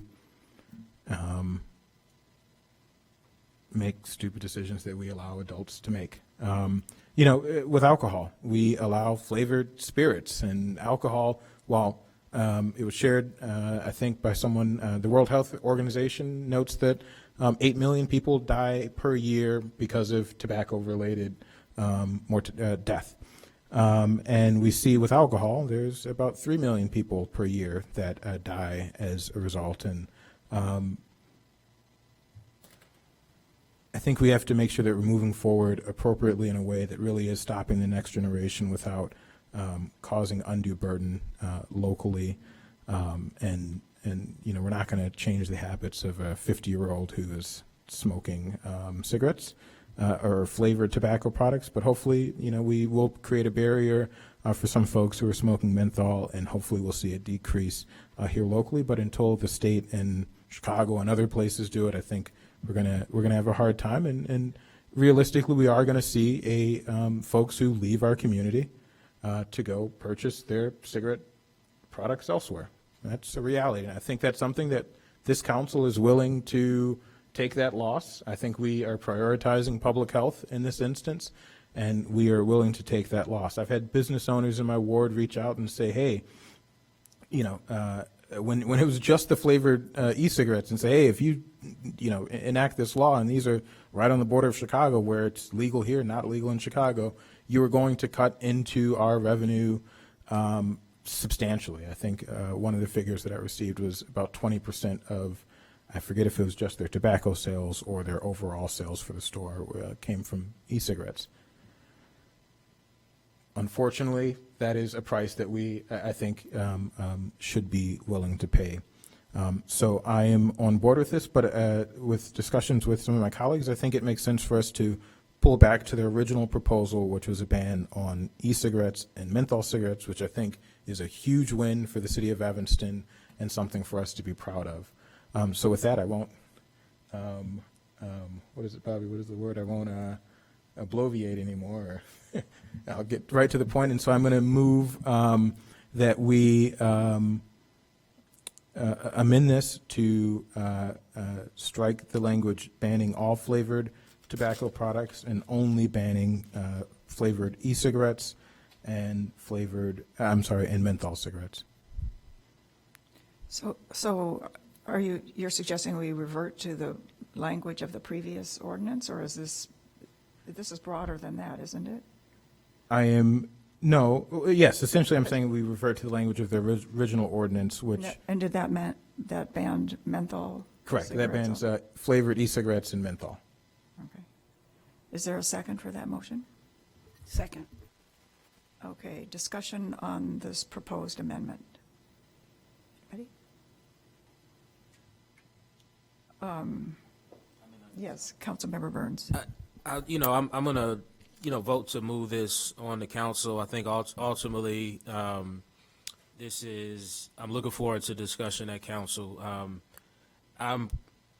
We talk a lot with different policies on how some policies make sense for municipalities to lead on and others make sense for Cook County or the state to lead on. I think this is one of those where I really would like to see Cook County, the state, lead, because this is not going to, unless we couple this with actually helping people with addiction or helping people to support them in changing their behavior and choosing different habits. This is just a feel-good policy to me. People are going to find a way to continue to purchase tobacco as long as our neighbors are continuing to sell flavored tobacco, menthol, et cetera. It's an important discussion to have. I know it makes people feel good to do these, to enact these type of policies. But I think ultimately, if we do pass this, what I would like to see is a real commitment to helping people overcome addiction, overcome bad habits. And so some money, in addition to this policy, some money set aside to actually help people. I think we have plenty of partners in Evanston that would be happy to ramp up that work. But again, happy to move this forward, and looking forward. Not sure how I'm going to end up on this particular item, but looking forward to a good discussion at council. Councilmember Harris. Thank you so much. So I was originally against smoking. I don't smoke. I did not come up in a smoking household, but received a lot of feedback from my community members who reach out to me. And while they do not smoke, they do not believe we should be in the business of restricting that. And I agree with that. I don't smoke. I hate smoking. I wish it would go away. I actually thought it would by this time, that it wouldn't be cool, right? I just thought it would go away. I don't think it's our place. We do a lot of restricting, and I don't think it's our place right now, as this is, to make that call. Again, with no support, as Councilmember Burns said, from the community. We're not We're not preventing it from happening. Skokie and all of our neighbors will continue to sell until it is something that comes from the county. Councilmember Reed again. Go ahead. Juan hasn't spoken yet. Oops. Okay, Councilmember Heracles, I'm sorry.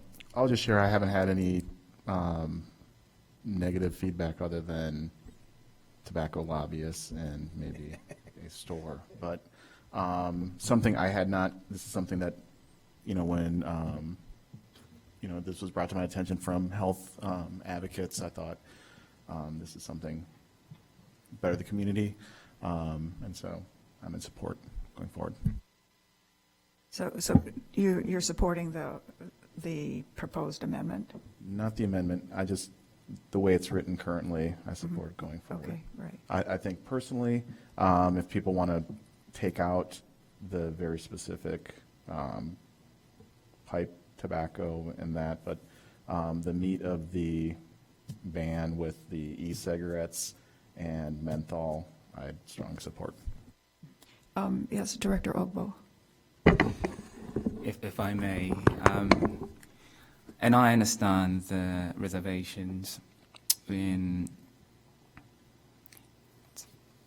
taking some aspect of a total ban, but let's not forget that Evanston has always been a leader in tobacco policies.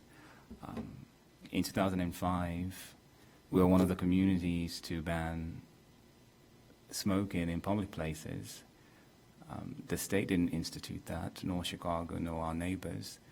In 2014, we did the same by increasing the age of smoking and purchasing it from 18 to 21. So I think this will be an opportunity for us to stake our claim, again, to be leaders in tobacco policies and drive the momentum. Maybe if we establish it in Evanston, then it will be a domino effect. Chicago would, and other municipalities would, as we did in 2005 and 2014. So. Thank you. Okay, Councilmember Reed. Thank you. Since you left off there, I did want to highlight that theory of change that Director Ogbo just mentioned. And I want folks to keep this in mind as we go to the next topic as well. Evanston has been a leader on a whole host of issues, and I kind of disagree with the theory of change that there is no point of us adopting this because with anything it's usually municipalities adopt it first, then the states, then the federal government, and so I do think we have an opportunity to continue to add to the march of adopting these sensible policies. I do think that this particularly takes a step too far at this moment, and that we can take that giant leap forward. No one else is banning menthol And I don't think there's another community in the state of Illinois that bans menthol, the sale of menthol cigarettes. That is a huge step forward. We'll be joining a number of districts that have banned e-cigarettes. And so I think, again, that is a huge step forward. A quick response to Councilmember Burns, if we're going to do this, we do need to make sure that there's a commitment to ramp up smoking cessation efforts. And how do we generally do that? Well, we generally impose an excise tax on the thing that we don't want folks doing. We have in Cook County some of the highest sales taxes on tobacco. I don't know if I'm saying that truthfully. I don't know if we have the highest in the nation, but we certainly have quite high sales taxes for our general area. And so I would be supportive of, and I think folks in the audience would be supportive of us even for the tobacco products that are left, if we are allowed to by state, increasing the tax levy on that to encourage folks not to use it. I'll also keep that in mind. There are other vices that folks use that are unhealthy for them, like alcohol, where we have a high tax, and maybe it makes sense for us to keep that high tax and certainly not replace it with a food tax. But with this, I would be supportive of that. If that makes sense to folks, that we, for the remaining products, would levy an additional tax or find additional funding to commit toward expanded smoking cessation efforts, I am fully supportive of that. So that ends my comments here. Thank you. Allison, did you have something? Thank you so much. I just am wondering if I can ask for clarification. The last and I guess first and last time this was at this committee, it was an item for discussion, and as staff we received almost unanimous instruction to make this as expansive as possible, but now I'm hearing some very different. So we haven't voted yet. That's right. So I'm just trying to understand sort of if there are any other comments now that you can provide for us as staff, because I sort of understood. Yeah. Well, I haven't expressed my thoughts yet, but I am still supportive of the current draft, the current proposed ordinance that would ban all flavored tobacco products. And I mean, I'm looking at the chart that we got, the information we got from the American Heart Association at our last discussion, and it talked about current youth tobacco users and the rate at which they use various substances. So 68% of these current youth tobacco users use flavored e-cigarettes, so that's clearly something that we want to focus on.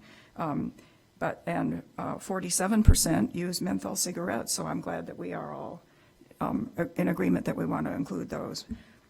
And I get lost when we start saying products, because I'm not exactly sure what we mean, but 48% of current youth tobacco users use smokeless flavored products, whatever that is.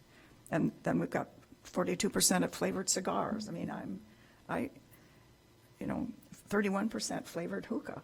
So I guess I'm personally supportive of continuing with the current draft ordinance.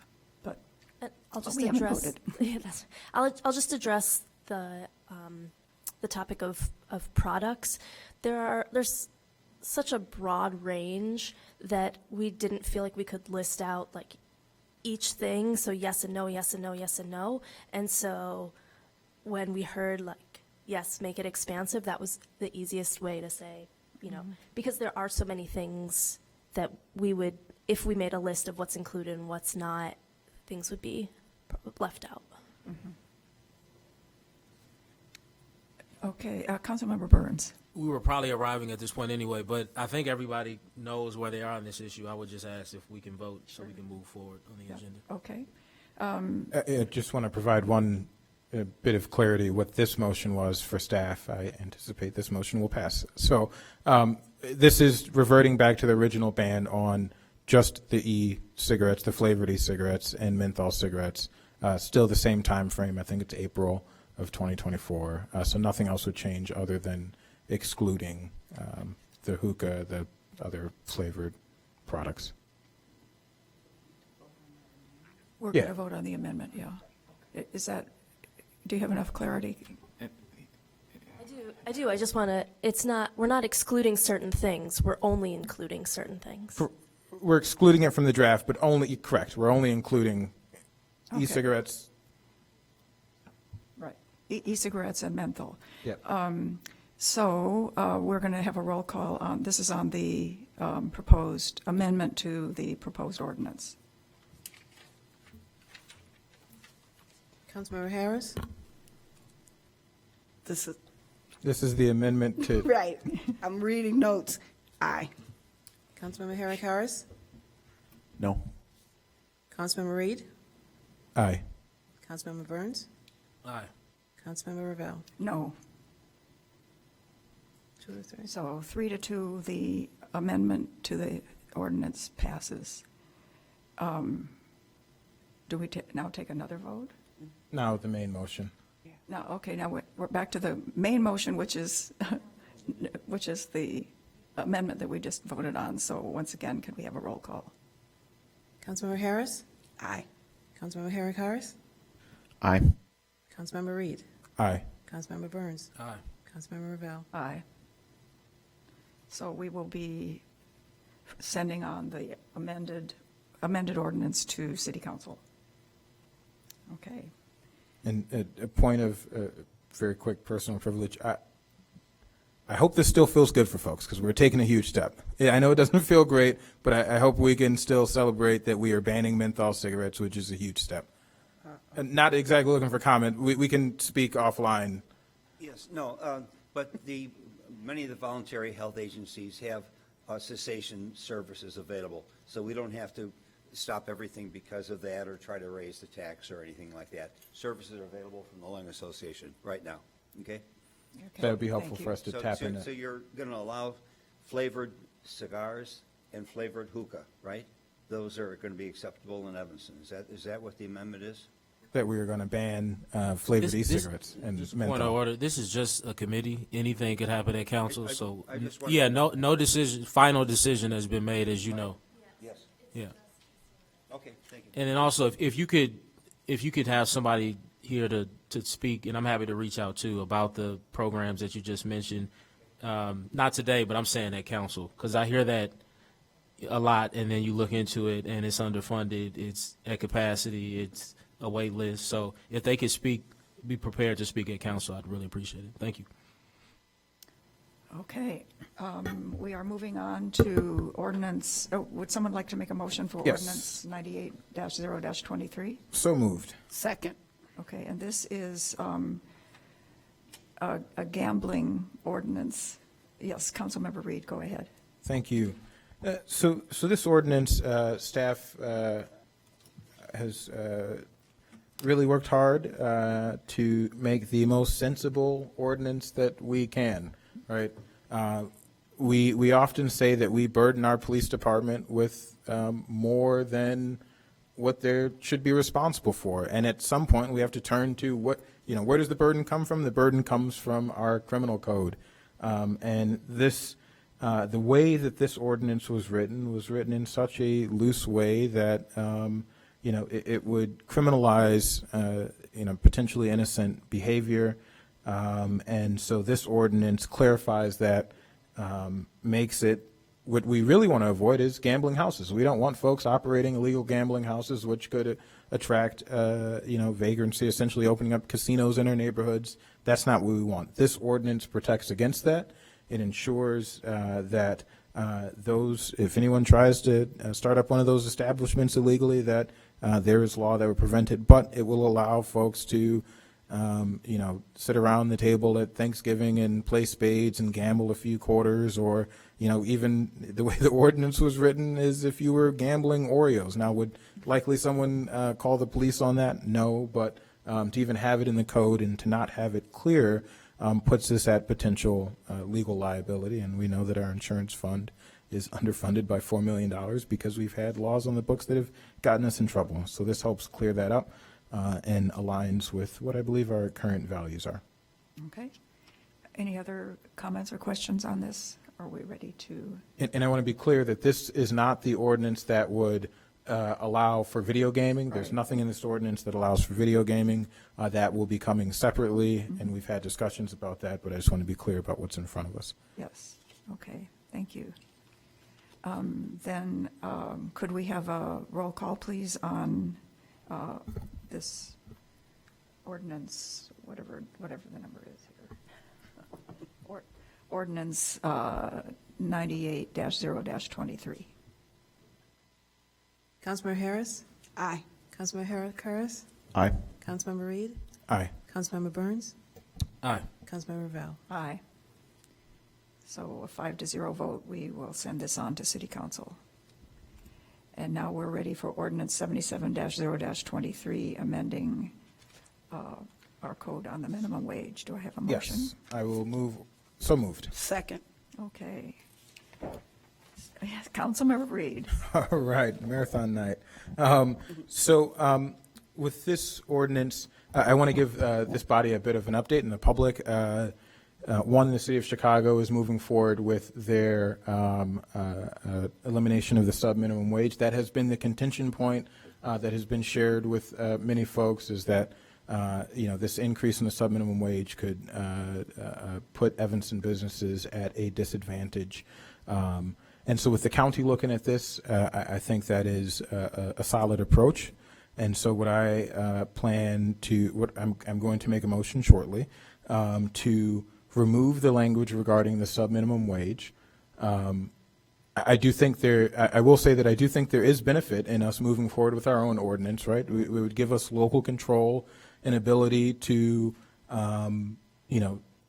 dictate the terms of this happening, right? If the county's going to do it, we have home rule authority to dictate the terms that make sense for Evanston. But short of that, and it seems like members would rather just wait for the county, I think it makes sense for us to remove the section about the sub-minimum wage, move forward with the rest of the ordinance, and also at our next meeting where this is for introduction, have a resolution that is showing our support for the county to take this action and adopt an elimination of the sub-minimum wage, which would create potential parity with our neighboring communities.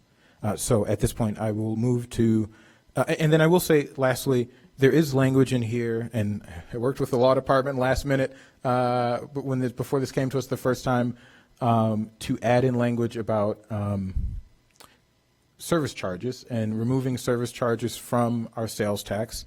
I understand there are some concerns from some of my colleagues about moving forward even with the removal of service charges from the sales tax. One, I'll note that currently, yes, there are businesses in Evanston that have service charges, so we are collecting some nominal amount of sales tax revenue from those service charges, which are often around 20% of the total bill or less. But at this point, it's a pretty nominal amount, and we have not yet shifted to where many businesses, or it's a common practice.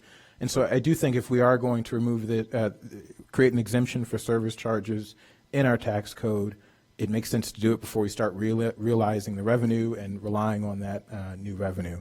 But I'm happy to also temporarily pull that from this ordinance with the understanding that if the county moves forward with elimination of the sub-minimum wage, I think it would be good policy for the city to remove service charges from our sales tax, from having to collect sales tax. So with that, I will move that we remove all. Sorry.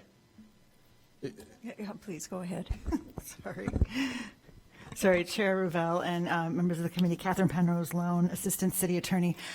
I'm going by memory here, so forgive me, but I believe that the state already exempts service charges from the state, from sales tax. So it would actually probably make it more difficult if Evanston tried to carve out its share of that and made that the service charge subject to Evanston's, but not when it's not already subject to the rest of the sales tax. Can you repeat that? I'm sorry, I'm not understanding. So Evanston's share of the sales tax is Correct. relatively small, and my understanding is that the rest of the sales tax is not service charges are not subject to that. Correct. So it would be arguably more complicated, I guess, to just do it for Evanston when it's not happening for the rest of the state tax. So if we just leave it alone, it's So- already exempt. But currently, I'm sorry, Chair Ravel, but I'm confused. yeah, I think there's a bit of confusion. So currently, if there is a service charge in the city of Evanston, are you saying under our current regime, because of the state law, that it is already exempt from our local sales tax? Because That's there's the, a you know. very good question. Yeah, okay. Something that I can definitely look into, but I know that It's exempt from is the exempt state. from state. And, So but guess I the point. don't think it's quite exempt from the local sales tax because they're two separate levies. We set our own rate for our local sales tax. I don't remember what that percentage is. Maybe 3%. I don't know. Maybe less. So That's kinda high. do we levy our sales tax on different items than the state sales tax? I think we need a primer on the sales tax. We certainly have a higher, we have a higher liquor tax, for example. The state has a liquor tax But we're taxing the same things. but we're taxing the same things, correct? Also, right. I thought it was collected all at the same time and then divvied back to Evanston for its share, but I could be wrong. Yeah. I think that is correct. Yeah. You don't think the city has a tax for service charges? Is that what I'm hearing? Not separate, it seems like. And if that is the case, I am happy with that. I know that we discussed, we created an exemption within this ordinance for service charges from being taxed by our local sales tax. I think that's something we can look into further. If it's already exempt, then great. If it is not exempt, then my point, the overall point was, if it is not exempt, that the city of Evanston should take the necessary steps to exempt it from our local sales tax, if in case it is not. And so that was the point of the service charge conversation there. Okay, Councilmember Harris. I was just going to say, until we get clarity, I don't want to vote on something we're confused about, so. I think we've got clarity here, which is that the clarity is that if the city of Evanston charges, well, the clarity is that we want to remove all of this. We want to remove any reference to the sub-minimum wage, and we want to remove any reference to the service charge being exempted from the sales tax. So that's clear. And then what also is clear is that if the county, in fact, adopts an elimination of the sub-minimum wage, and the city of Evanston, in fact, does charge our local sales tax allotment, or our local sales tax for service charges, we should consider exempting service charges from our local sales tax. And just a point of information, but we can address that when Right. the time comes. I Exactly. don't want you to I don't think want that that we're part of voting this. on that now. Right. Yeah, Right. that's a separate. But I just issue. want to, to understand, yeah. put the, so we're clear about what next steps should happen in the event that the county adopts this. We should make sure that we exempt this from the So local. if So I- I'll make the motion. Well, wait. Oh, go ahead, sorry. Oh, okay, so I guess my understanding of what we're doing is we are voting on increasing the minimum wage. Correct. In Evanston. But not eliminating the sub-minimum wage. Right, okay. Correct. So, okay. Put that in writing. So I'm going to move that we remove all reference to the elimination of the sub-minimum wage and the service charge exemption from the sales tax from this ordinance. And so if I'm understanding it, currently our minimum wage is $13.70. Correct. And we are, with this ordinance, we would be raising it to $16.25. For large large businesses. businesses. And then for businesses under Yeah. 50 employees. Yeah. It would be a lower minimum A wage. little bit lower. Yep. And this would take effect in 2024, this rate, this increase. Correct. I believe the month is. July or. It should at least be 6. We've learned our Right. Okay.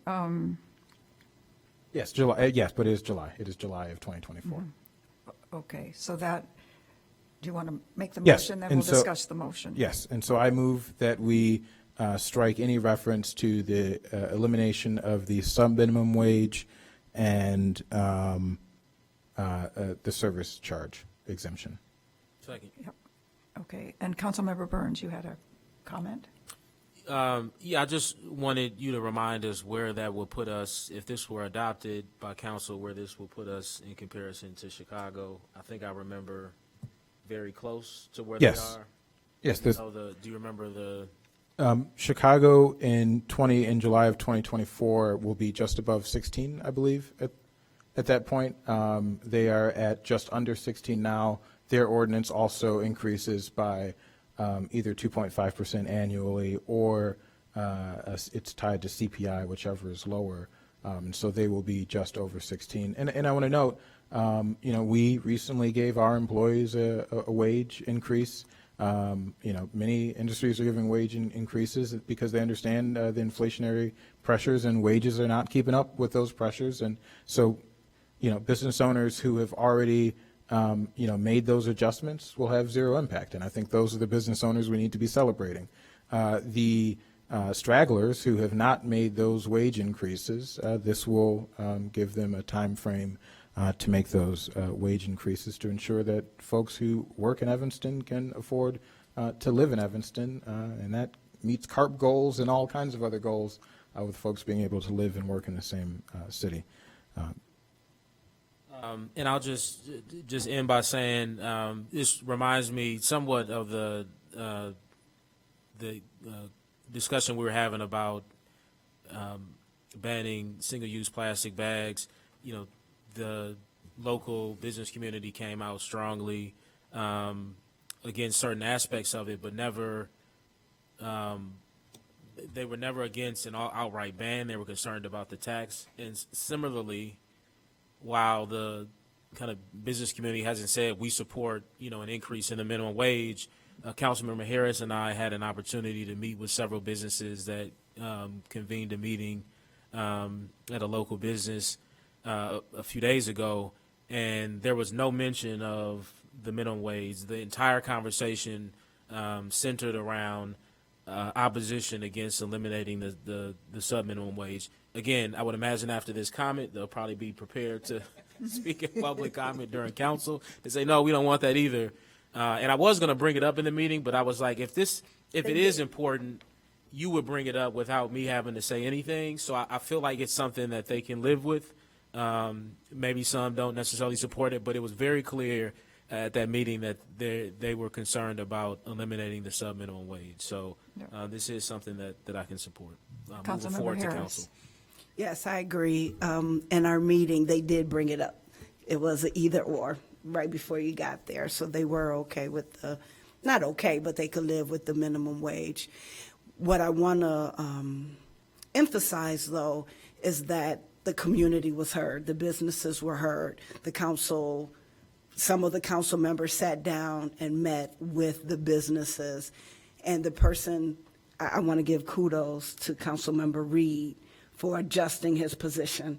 And we don't always do that, and we don't always acknowledge that sometimes we maybe just got it a little off, and I'm not saying you did, but he's saying, I hear, and I need our residents to understand that we do hear you. That does not always mean we agree and that we will always move in that favor, but we do take the opportunities to hear.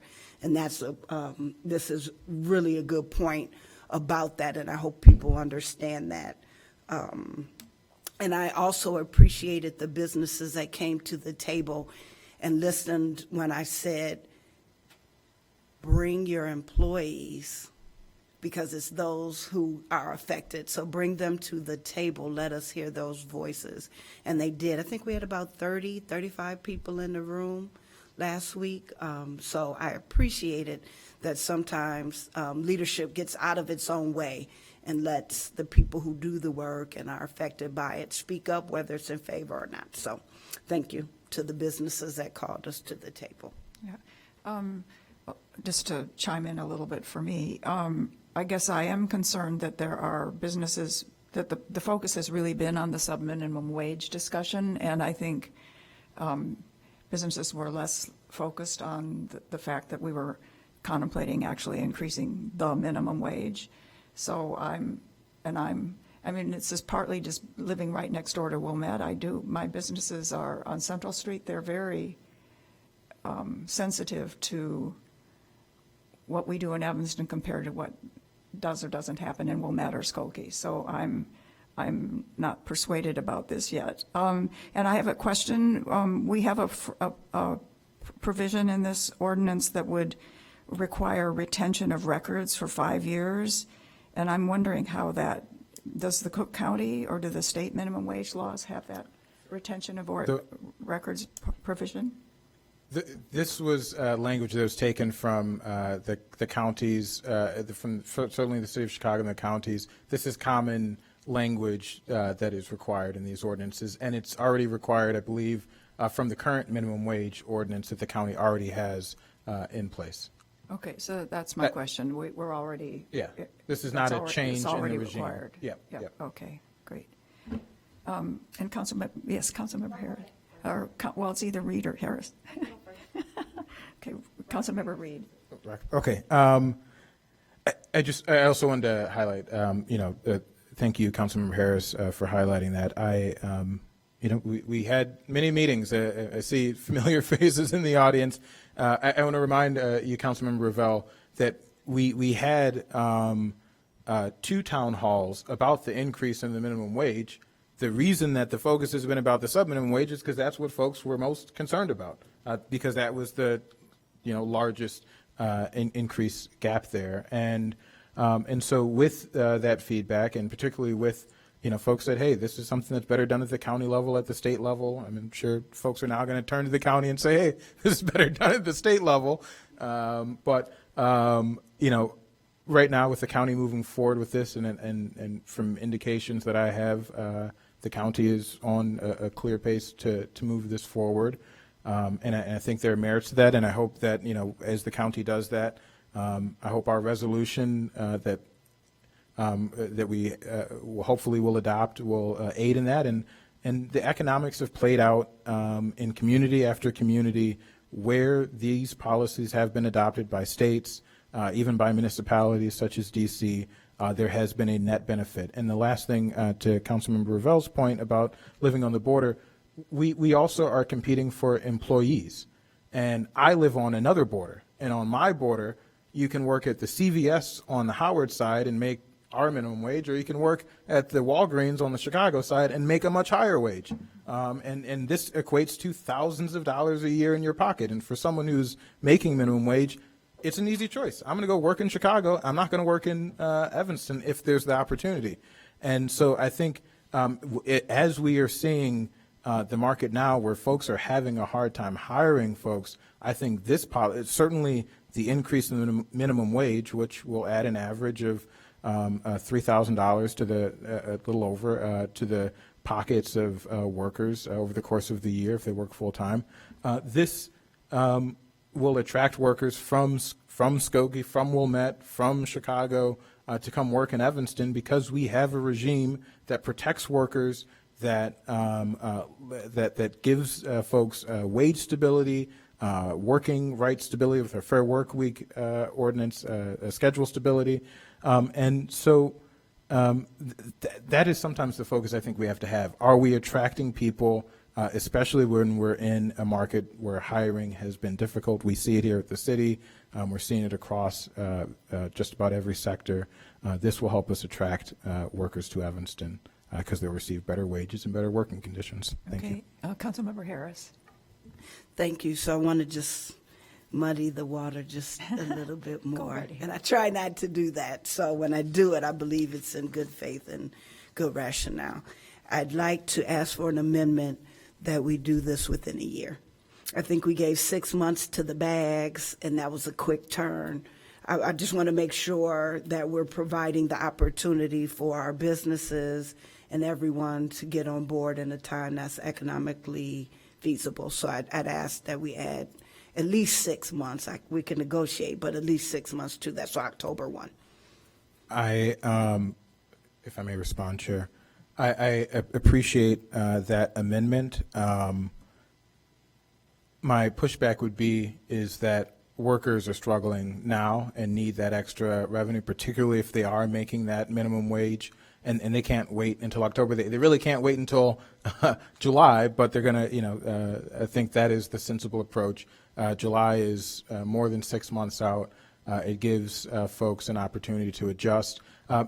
So I will note that we did have folks on the call who did not have in fact, one of our town halls, I think, barely had any restaurant owners at it. There's one where it was primarily folks who don't have tipped workers. And there's one woman who owns a laundromat who said, she was concerned about just the general increase in the minimum wage. And she said, well, if we're just going to do this, my slow season is over the winter. I need time to adjust to this. And I reminded her, hey, this ain't going into effect until July of 2024. That eased her concerns. I think, again, it's over 6 months away. That gives folks plenty of time to adjust their models, adjust whatever they need to, and, starts putting money in the pockets of workers in a timely fashion as well. So I think what we have now is a good, happy medium already.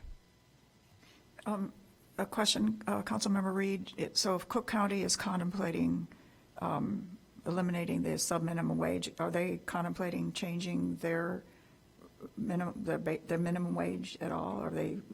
As far as I know, no. It's just an ordinance to bring the sub-minimum wage up to their current minimum wage. Mm-hmm. Okay.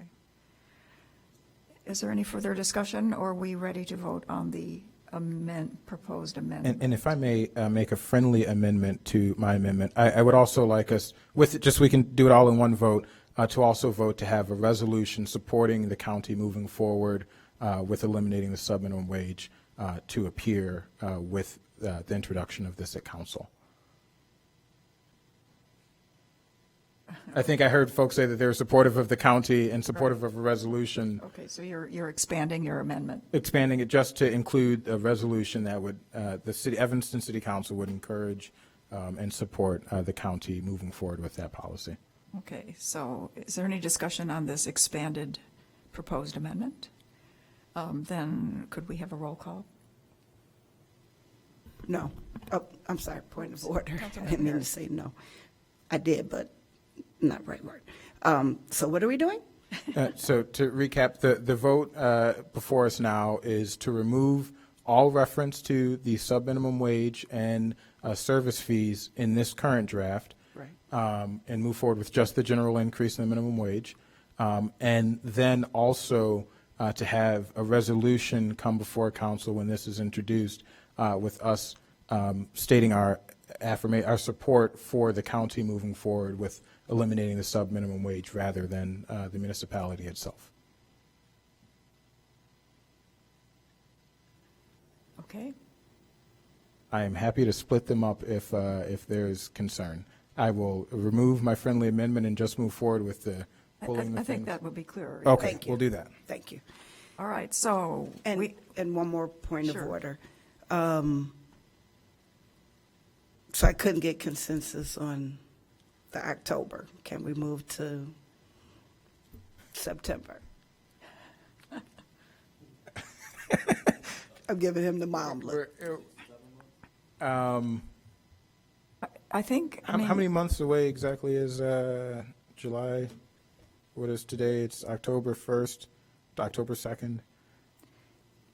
And the Cook County and Chicago minimum wage is kind of July. And that's the reason for the July date is Yeah, I because think everyone else moves their minimum wage up in July, and so it just it across the region makes it gives parity across the region. Got you. Yeah. And so what is Cook County's moving to?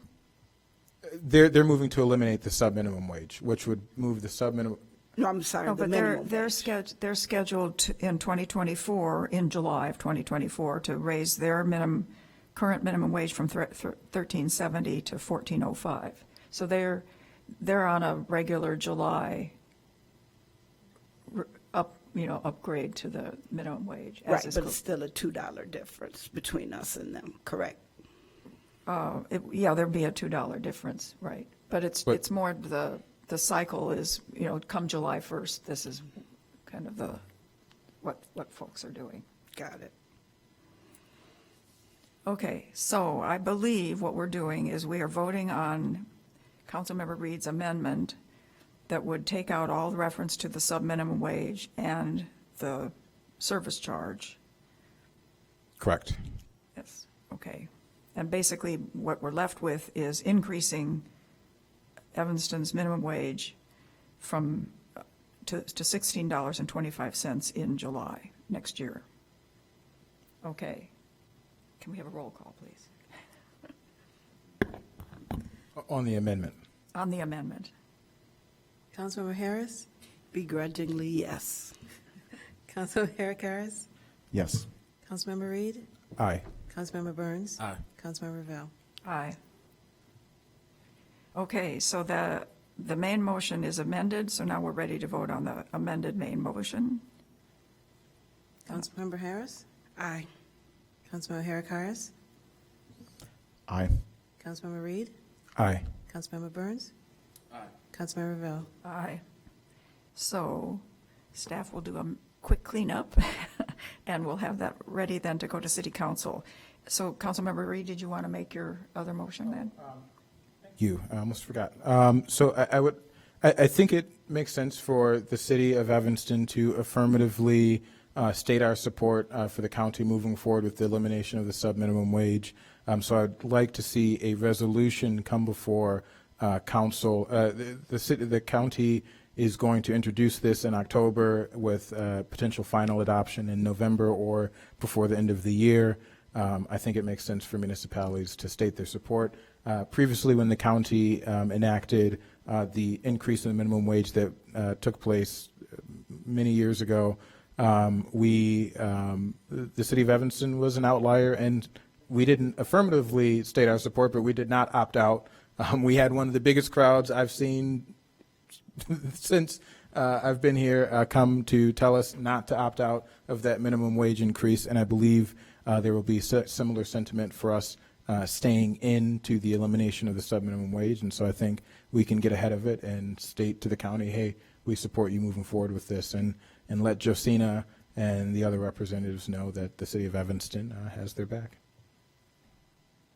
So we have. Oh, I move, sorry, I got to make an actual motion. I move that we have a resolution drafted and presented to council with concurrently with the introduction of this ordinance that would state the city of Evanston's affirmative support for the county to adopt an elimination of the sub-minimum wage. Okay, is there a second?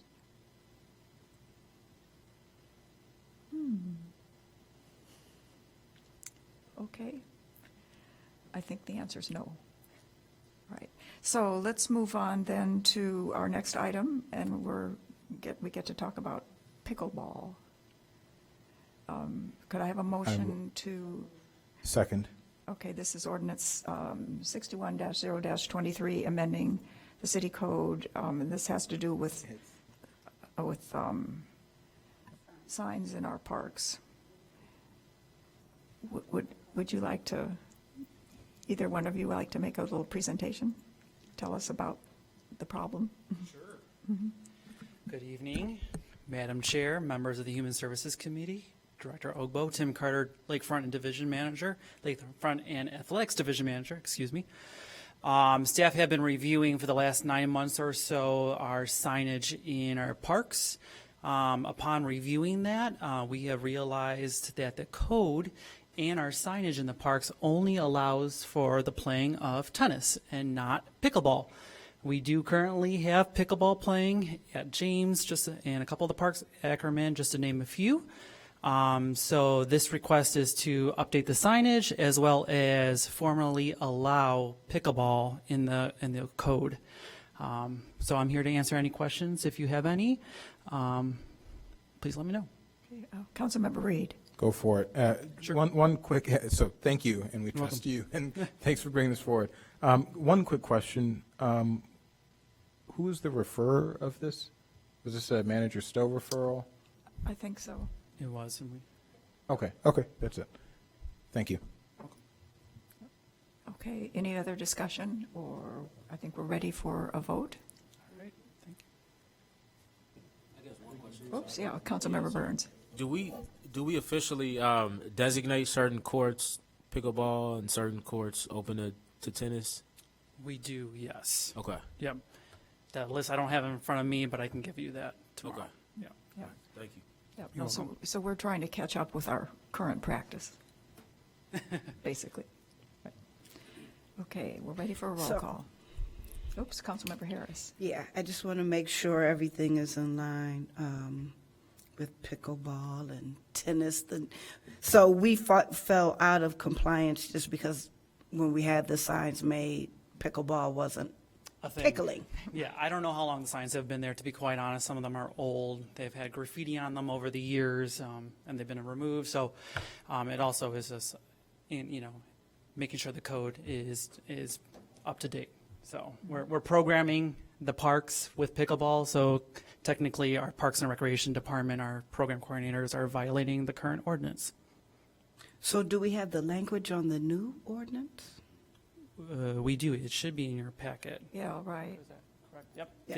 Yep. Okay, just double checking. Yep. Yep. Ordinance 61-0-23. And so, so everything has been updated. We have replaced it with tennis and pickleball court activity. The playing of tennis or pickleball is the only activity permitted on city tennis courts and pickleball courts. Okay. Yeah. Pretty generic. Go ahead. So I do have one more question. I thought we ended all outside at 9 p.m. Basketball, so, huh? So you are correct. You're probably recognizing there is a disparity between our racquetball and our basketball play. The Parks and Recreation Board at our June meeting recommended that tennis and pickleball play go till 10 p.m. However, our basketball play is only till 9 p.m. in city parks. The Parks and Recreation Department would be supportive of making that amendment here tonight and aligning the 10 p.m. for basketball and pickleball and tennis, if someone is so willing to Yes. make that. Yes, I move that everything is aligned because it does seem, I won't say what it is, but if we're done at 9, we're done at 9 for everybody. Go to bed. Well, I'd actually wonder, instead of moving everything up to 10, do we want to move Right. everything to 9? No, yes, I Oh, want to okay, move okay. everything to 9 Okay. because I do have concerns in the second bordering 9th, 4th ward of Crown noise. And if we're starting early and ending late, there's no, so yes, I move for the adoption of a 9 p.m. stop. Second.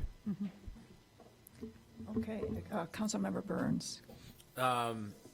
So would that just be all sports activity then? Court, all of the courts. All courts. So not soccer, for example, at James Park. That is 10 p.m. That would be. That would be correct. This is just the courts, so Okay. basketball courts, tennis, and pickleball courts. I just, and I mentioned this before, it's not completely relevant to this item, but well, it kind of is. But I think if we can look into even a low cost kind of interim way to light all of our courts, because you could say 9 p.m., but especially in this season, I think sundown today was 6:30. Maybe a month ago or a few weeks ago, 7:30. So I think in order for people to obviously be able to play on the courts, they need to be able to see. So I know I talked to Laura Biggs about this. There's certainly a higher cost option that involves, a big kind of capital expense. But I'd love to see if there's a low cost option. So if that's something that y'all can look into, I'd appreciate it. Well, Councilmember Harakaris. I just want to share my opinion that I think I would be comfortable moving things to 10, and that, but I don't know if there's any support for that. I have residents who are unhappy about basketball courts at 9, so Okay. going I'm to just 10, I thinking think, of would the be skate park. really That's a whole challenging. different thing, but. Councilmember Reed. Whoops. And then, I'm happy to have Councilmember Harris go first if you're Okay. directly responding. I'm just going to say we get a lot of calls about tennis and noise, especially on Lee Street. So I'm just trying to alleviate some of those calls. I couldn't see if those calls were part of the telephone harassment that I could call victim services for some of the calls we get, but I'm going to hold fast on 9, but I hear you for the 10. Yep. Councilmember Reed. Yeah, this wasn't originally what I was going to say, but I too would be comfortable with 9. There's just natural circadian rhythm says that about between 9 and 10 is when, not me, but most humans are ready to go to bed. So I think that is a good time frame. One thing that I did, and thank you, Councilmember Harris, for that amendment, which we'll have to vote on in a second. But and actually, I think it makes sense to take care of that first because I have one other thing I want to raise. Say that again. I think it would make sense to take care of Councilmember Harris's amendment and Yes. then come back to me. Yep. Okay. So, Councilmember Harris, do you want to make a formal motion on the timing? I move that not only do we amend Code 7-10-3, that we amend that court play ends at 9 p.m. across the city. Second. Okay. Can we have a roll call on this amendment? Councilmember Harris? Aye. Councilmember Harris? Aye. Councilmember Reed? Aye. Councilmember Burns? Aye. Councilmember Ravel? Aye. For the amendment. Okay, so the amendment to the proposed ordinance passes. Councilmember Reed. Thank you. I just have a question about, do we feel there really is a need to, in 5 years, there may be some other, it's wickleball or, something else that's invented. Why do we need to specify that only tennis and pickleball? Is there a problem if some kids want to play some other game on that? So those courts are designed and they're meant to play for those racket sports with the net. And because of the popularity of tennis and pickleball in this town, I would say we probably have many upset residents if they cannot be able to play their sports on that court. Appreciate that. But if I went to a baseball diamond or a basketball court, I could play any game I want on that court if it's not Permitted.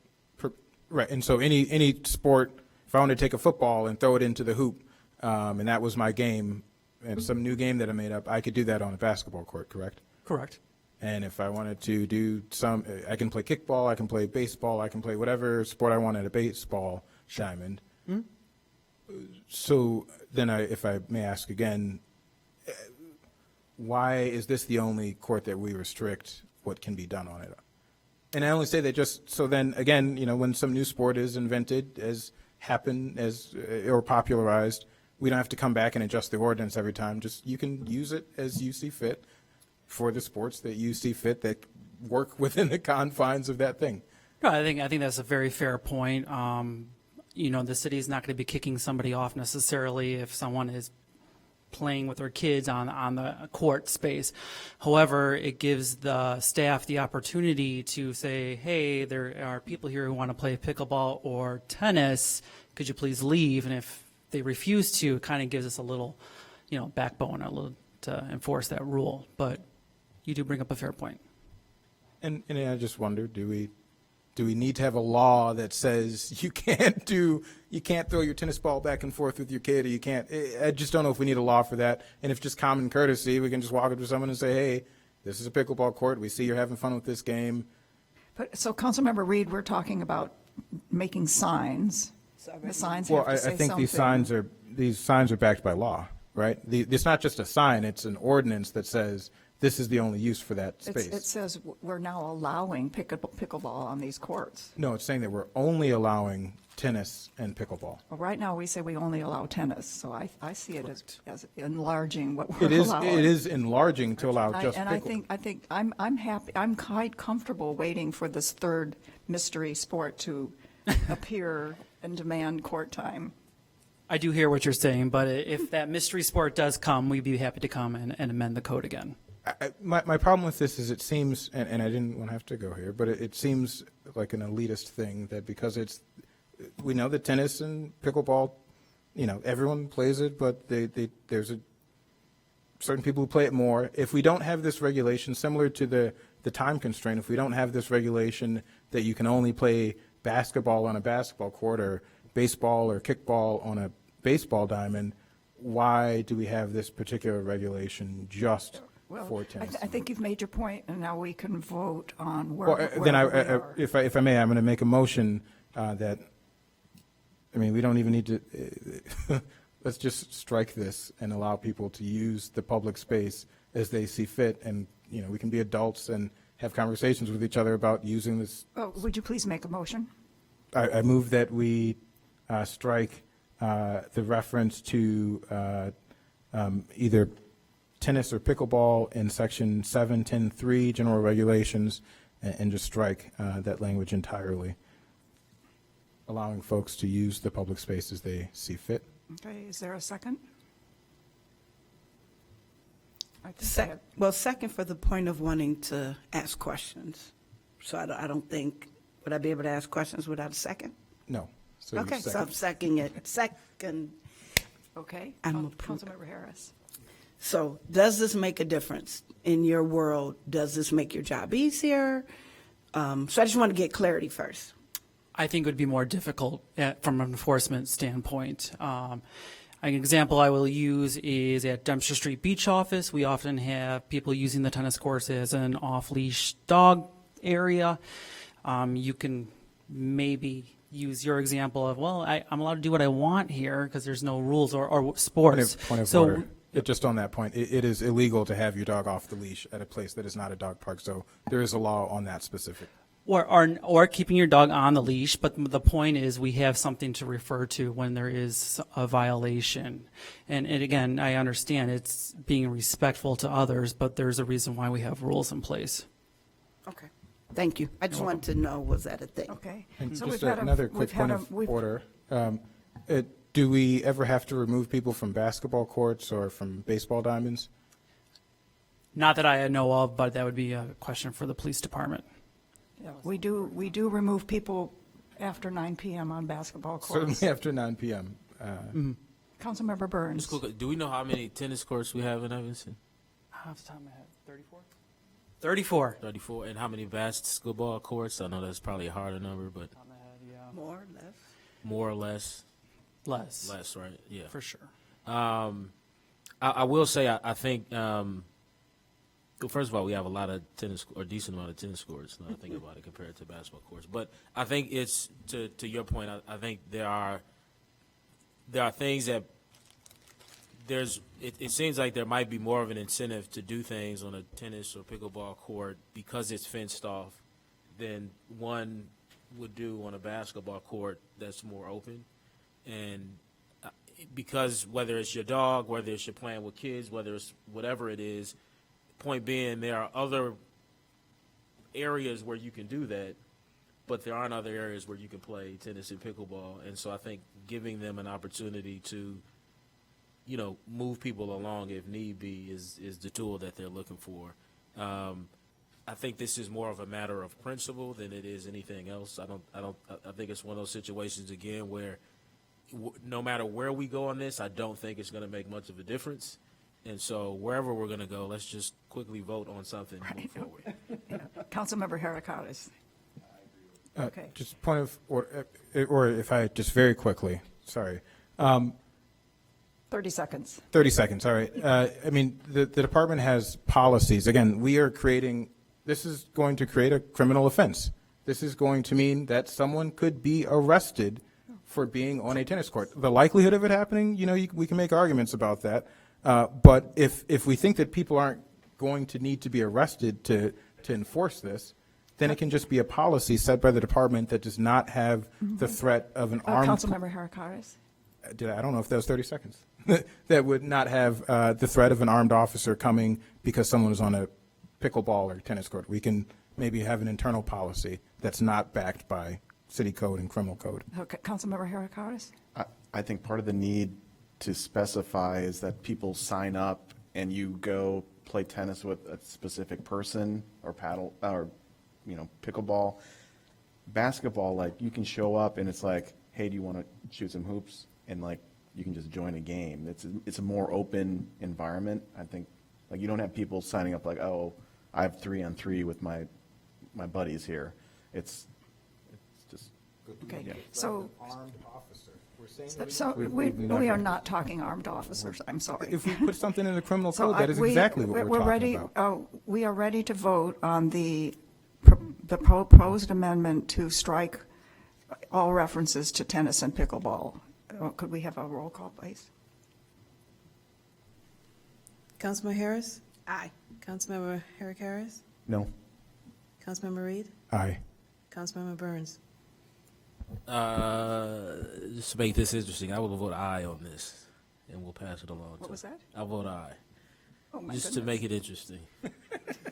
Great. Oh, Give I'm a the no. article- I'm a big fat no. Okay. Okay, so we now have an amended ordinance that is not, that we don't need to vote on because we're striking the whole reason to have the No, ordinance. we'd still vote on, we'd be moving forward the adjustment Of the to the time. ordinance. To We'd be make- moving forward the adjustment of the time as well as the striking of the language. Okay. So the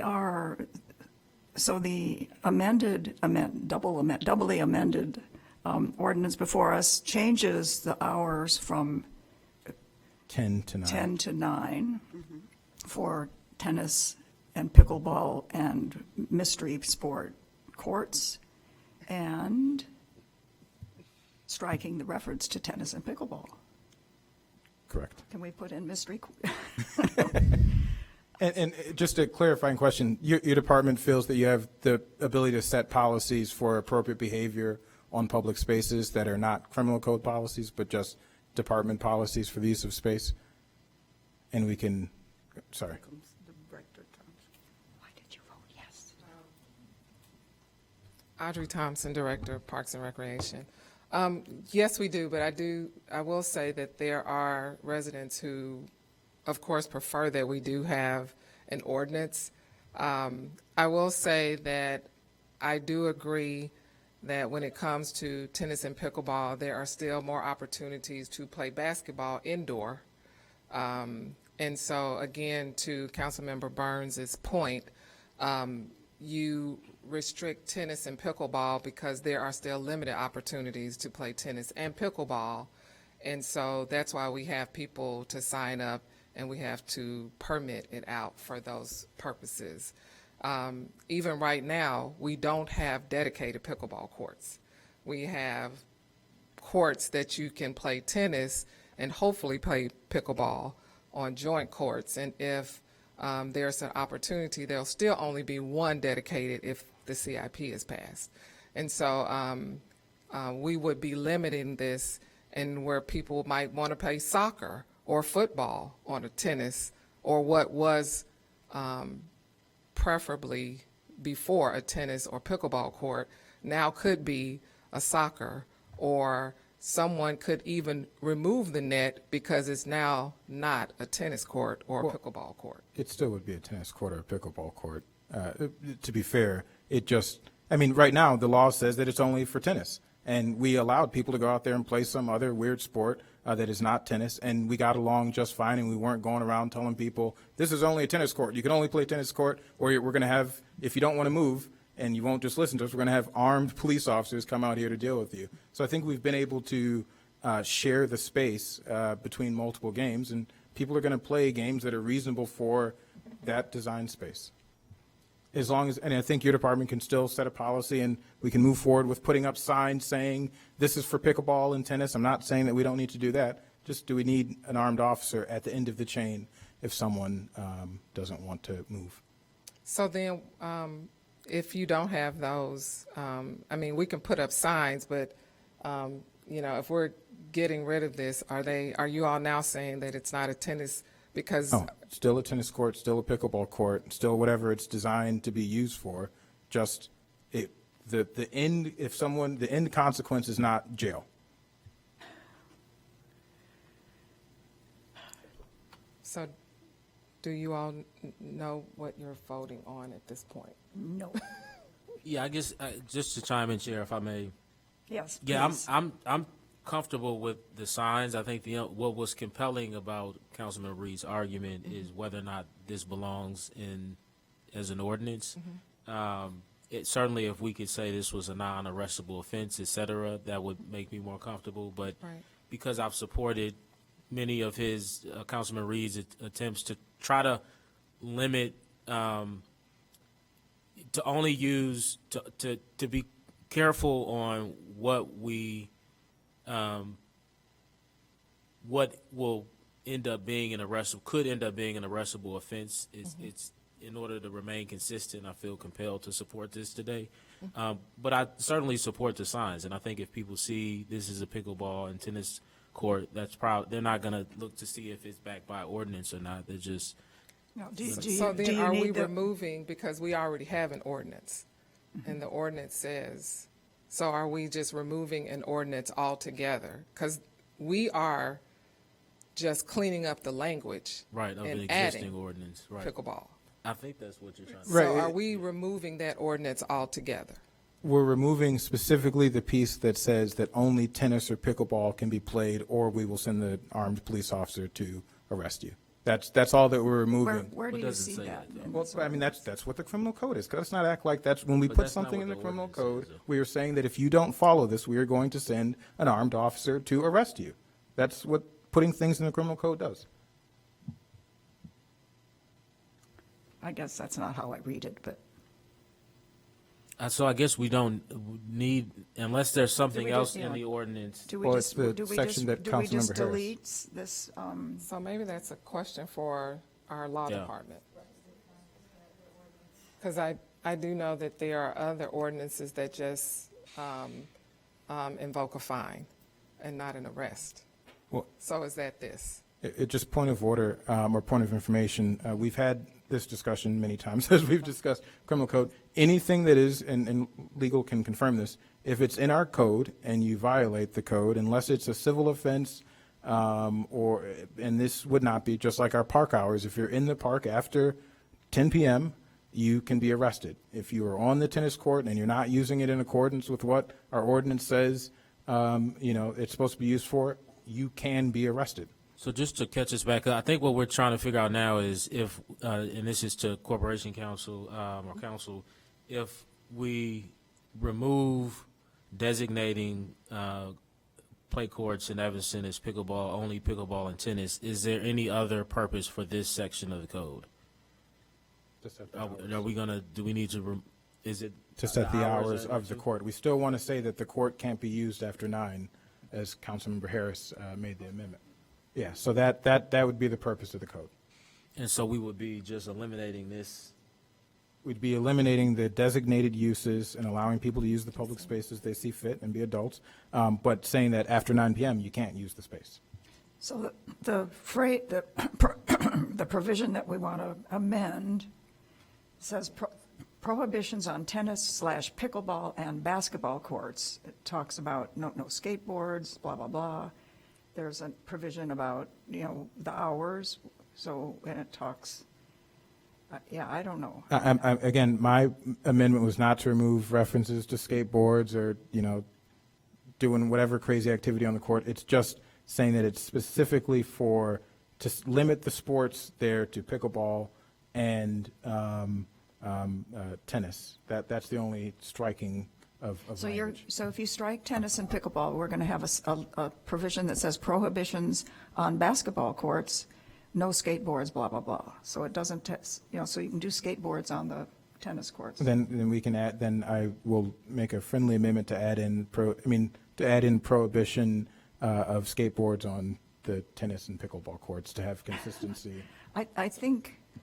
I think we're not ready So to are- vote on anything tonight. So are we okay with there being an arrest for the 9 o'clock? Because if we leave that, then it's still, a person can be arrested for being there after 9. I will say that I personally, we all know where I stand on that. I personally don't think that should be an arrestable offense if there isn't other cause. But as a matter of law, saying that potentially someone who's playing pickleball, which is a noisy sport in the middle of the night at 10, 11 o'clock, I think most people here would say that that's an arrestable offense. I disagree. But to say some father and his son playing some strange game where they're throwing a thing back and forth over a net, during regular operation, to me, that is a step too far. But there there would be a are some difference. sports that we would not want played on a tennis or pickleball court. I would imagine there are sports that we wouldn't want played on a basketball court or a Absolutely. baseball diamond, but we Absolutely. don't have specific prohibitions there. So maybe that might change, but even for this, I mean, there are some sports that would damage. And I think that we just Well, came then that before makes- courts to tell you all we just came before council to tell you all just how expensive it was to resurface our tennis courts. And we'll be coming back to tell you all how expensive it is to refinish basketball courts. So I'm just, if we're okay with any sport being played on any court that we specify for a specific play, then I'm not sure why we're naming them tennis courts or pickleball courts or basketball courts. That's the point of. So, Councilmember Harris had a comment. Yeah, I'm hearing what staff is telling us, and I want to respect that, understanding that they know their jobs, and I'm not here to be arbitrary about can you play hopscotch at the tennis court. I don't care necessarily to restrict it like that. I do understand what you're saying about the law, but she makes the point that if we're putting a restriction of time, then there's a law element anywhere in that discussion. So I can't rescind my vote on that, but I'm hearing you loud and clear. We have an ordinance in play. We're either going to take them all out or we're going to leave them and work with the Park and Rec as necessary. So I'd like to call for the vote. If I, very quickly, I will note that if we're worried about property damage, there is a code around property damage. So if someone is going there playing jackhammer on the tennis court, that's a crime. They're damaging property. If we want to say that you can't play destructive sports, which I don't know exactly which actual sport, other than maybe skateboarding, which we ban that on basketball courts and makes sense to ban it here. But also the question is, do we need to do that by ordinance, by a law that is backed by criminal code, or can we do that just by policy internally in the department and tell people that is against our department rules and you can be banned from using this space or whatever, punishment you guys want to put in place, but it just wouldn't be backed by the potential of an arrest. I think that's Yes, our legal opinion here. I just wanted to say that the ordinance is extremely long. It also has a separate sections for different parks. I cannot say without analyzing this what would happen if we just took this part out. I mean, it's a fairly extensive ordinance. There's sections for James Park. There's sections for Merrick Park. This is not the kind of thing that I can just say yes or no. If we vote this down, Right. It's going to just. I move to table this to our next meeting to give appropriate time so we can hash through all of these concerns. Okay, Councilmember Burns. I'm probably going to, at this point, ask that this go through the referrals process. I think. Well, it did. This particular Well, issue, because if we can That's how jump, amendments happen. well, I mean, if we can jump like this, then that's good to know. But this feels like a separate issue than what was brought to us. And I think if it started at the beginning of the process, it would allow us some time to properly work through. Point of order, if that's the case, then even the tobacco ordinance that started off as one thing, and that means nobody can make amendments. Right, Because yeah. it starts, so that couldn't be the case, That's true. as long as it's related to the section. I guess what I'm saying is I'm not ready to table this. So if somebody else wants to support it, that's fine. But I think we need more. Well, if we table it, Somebody we'll else wants have to a table, we can if we table. table it, we have a chance to, get our thinking straight. Yeah, if somebody else wants to support it.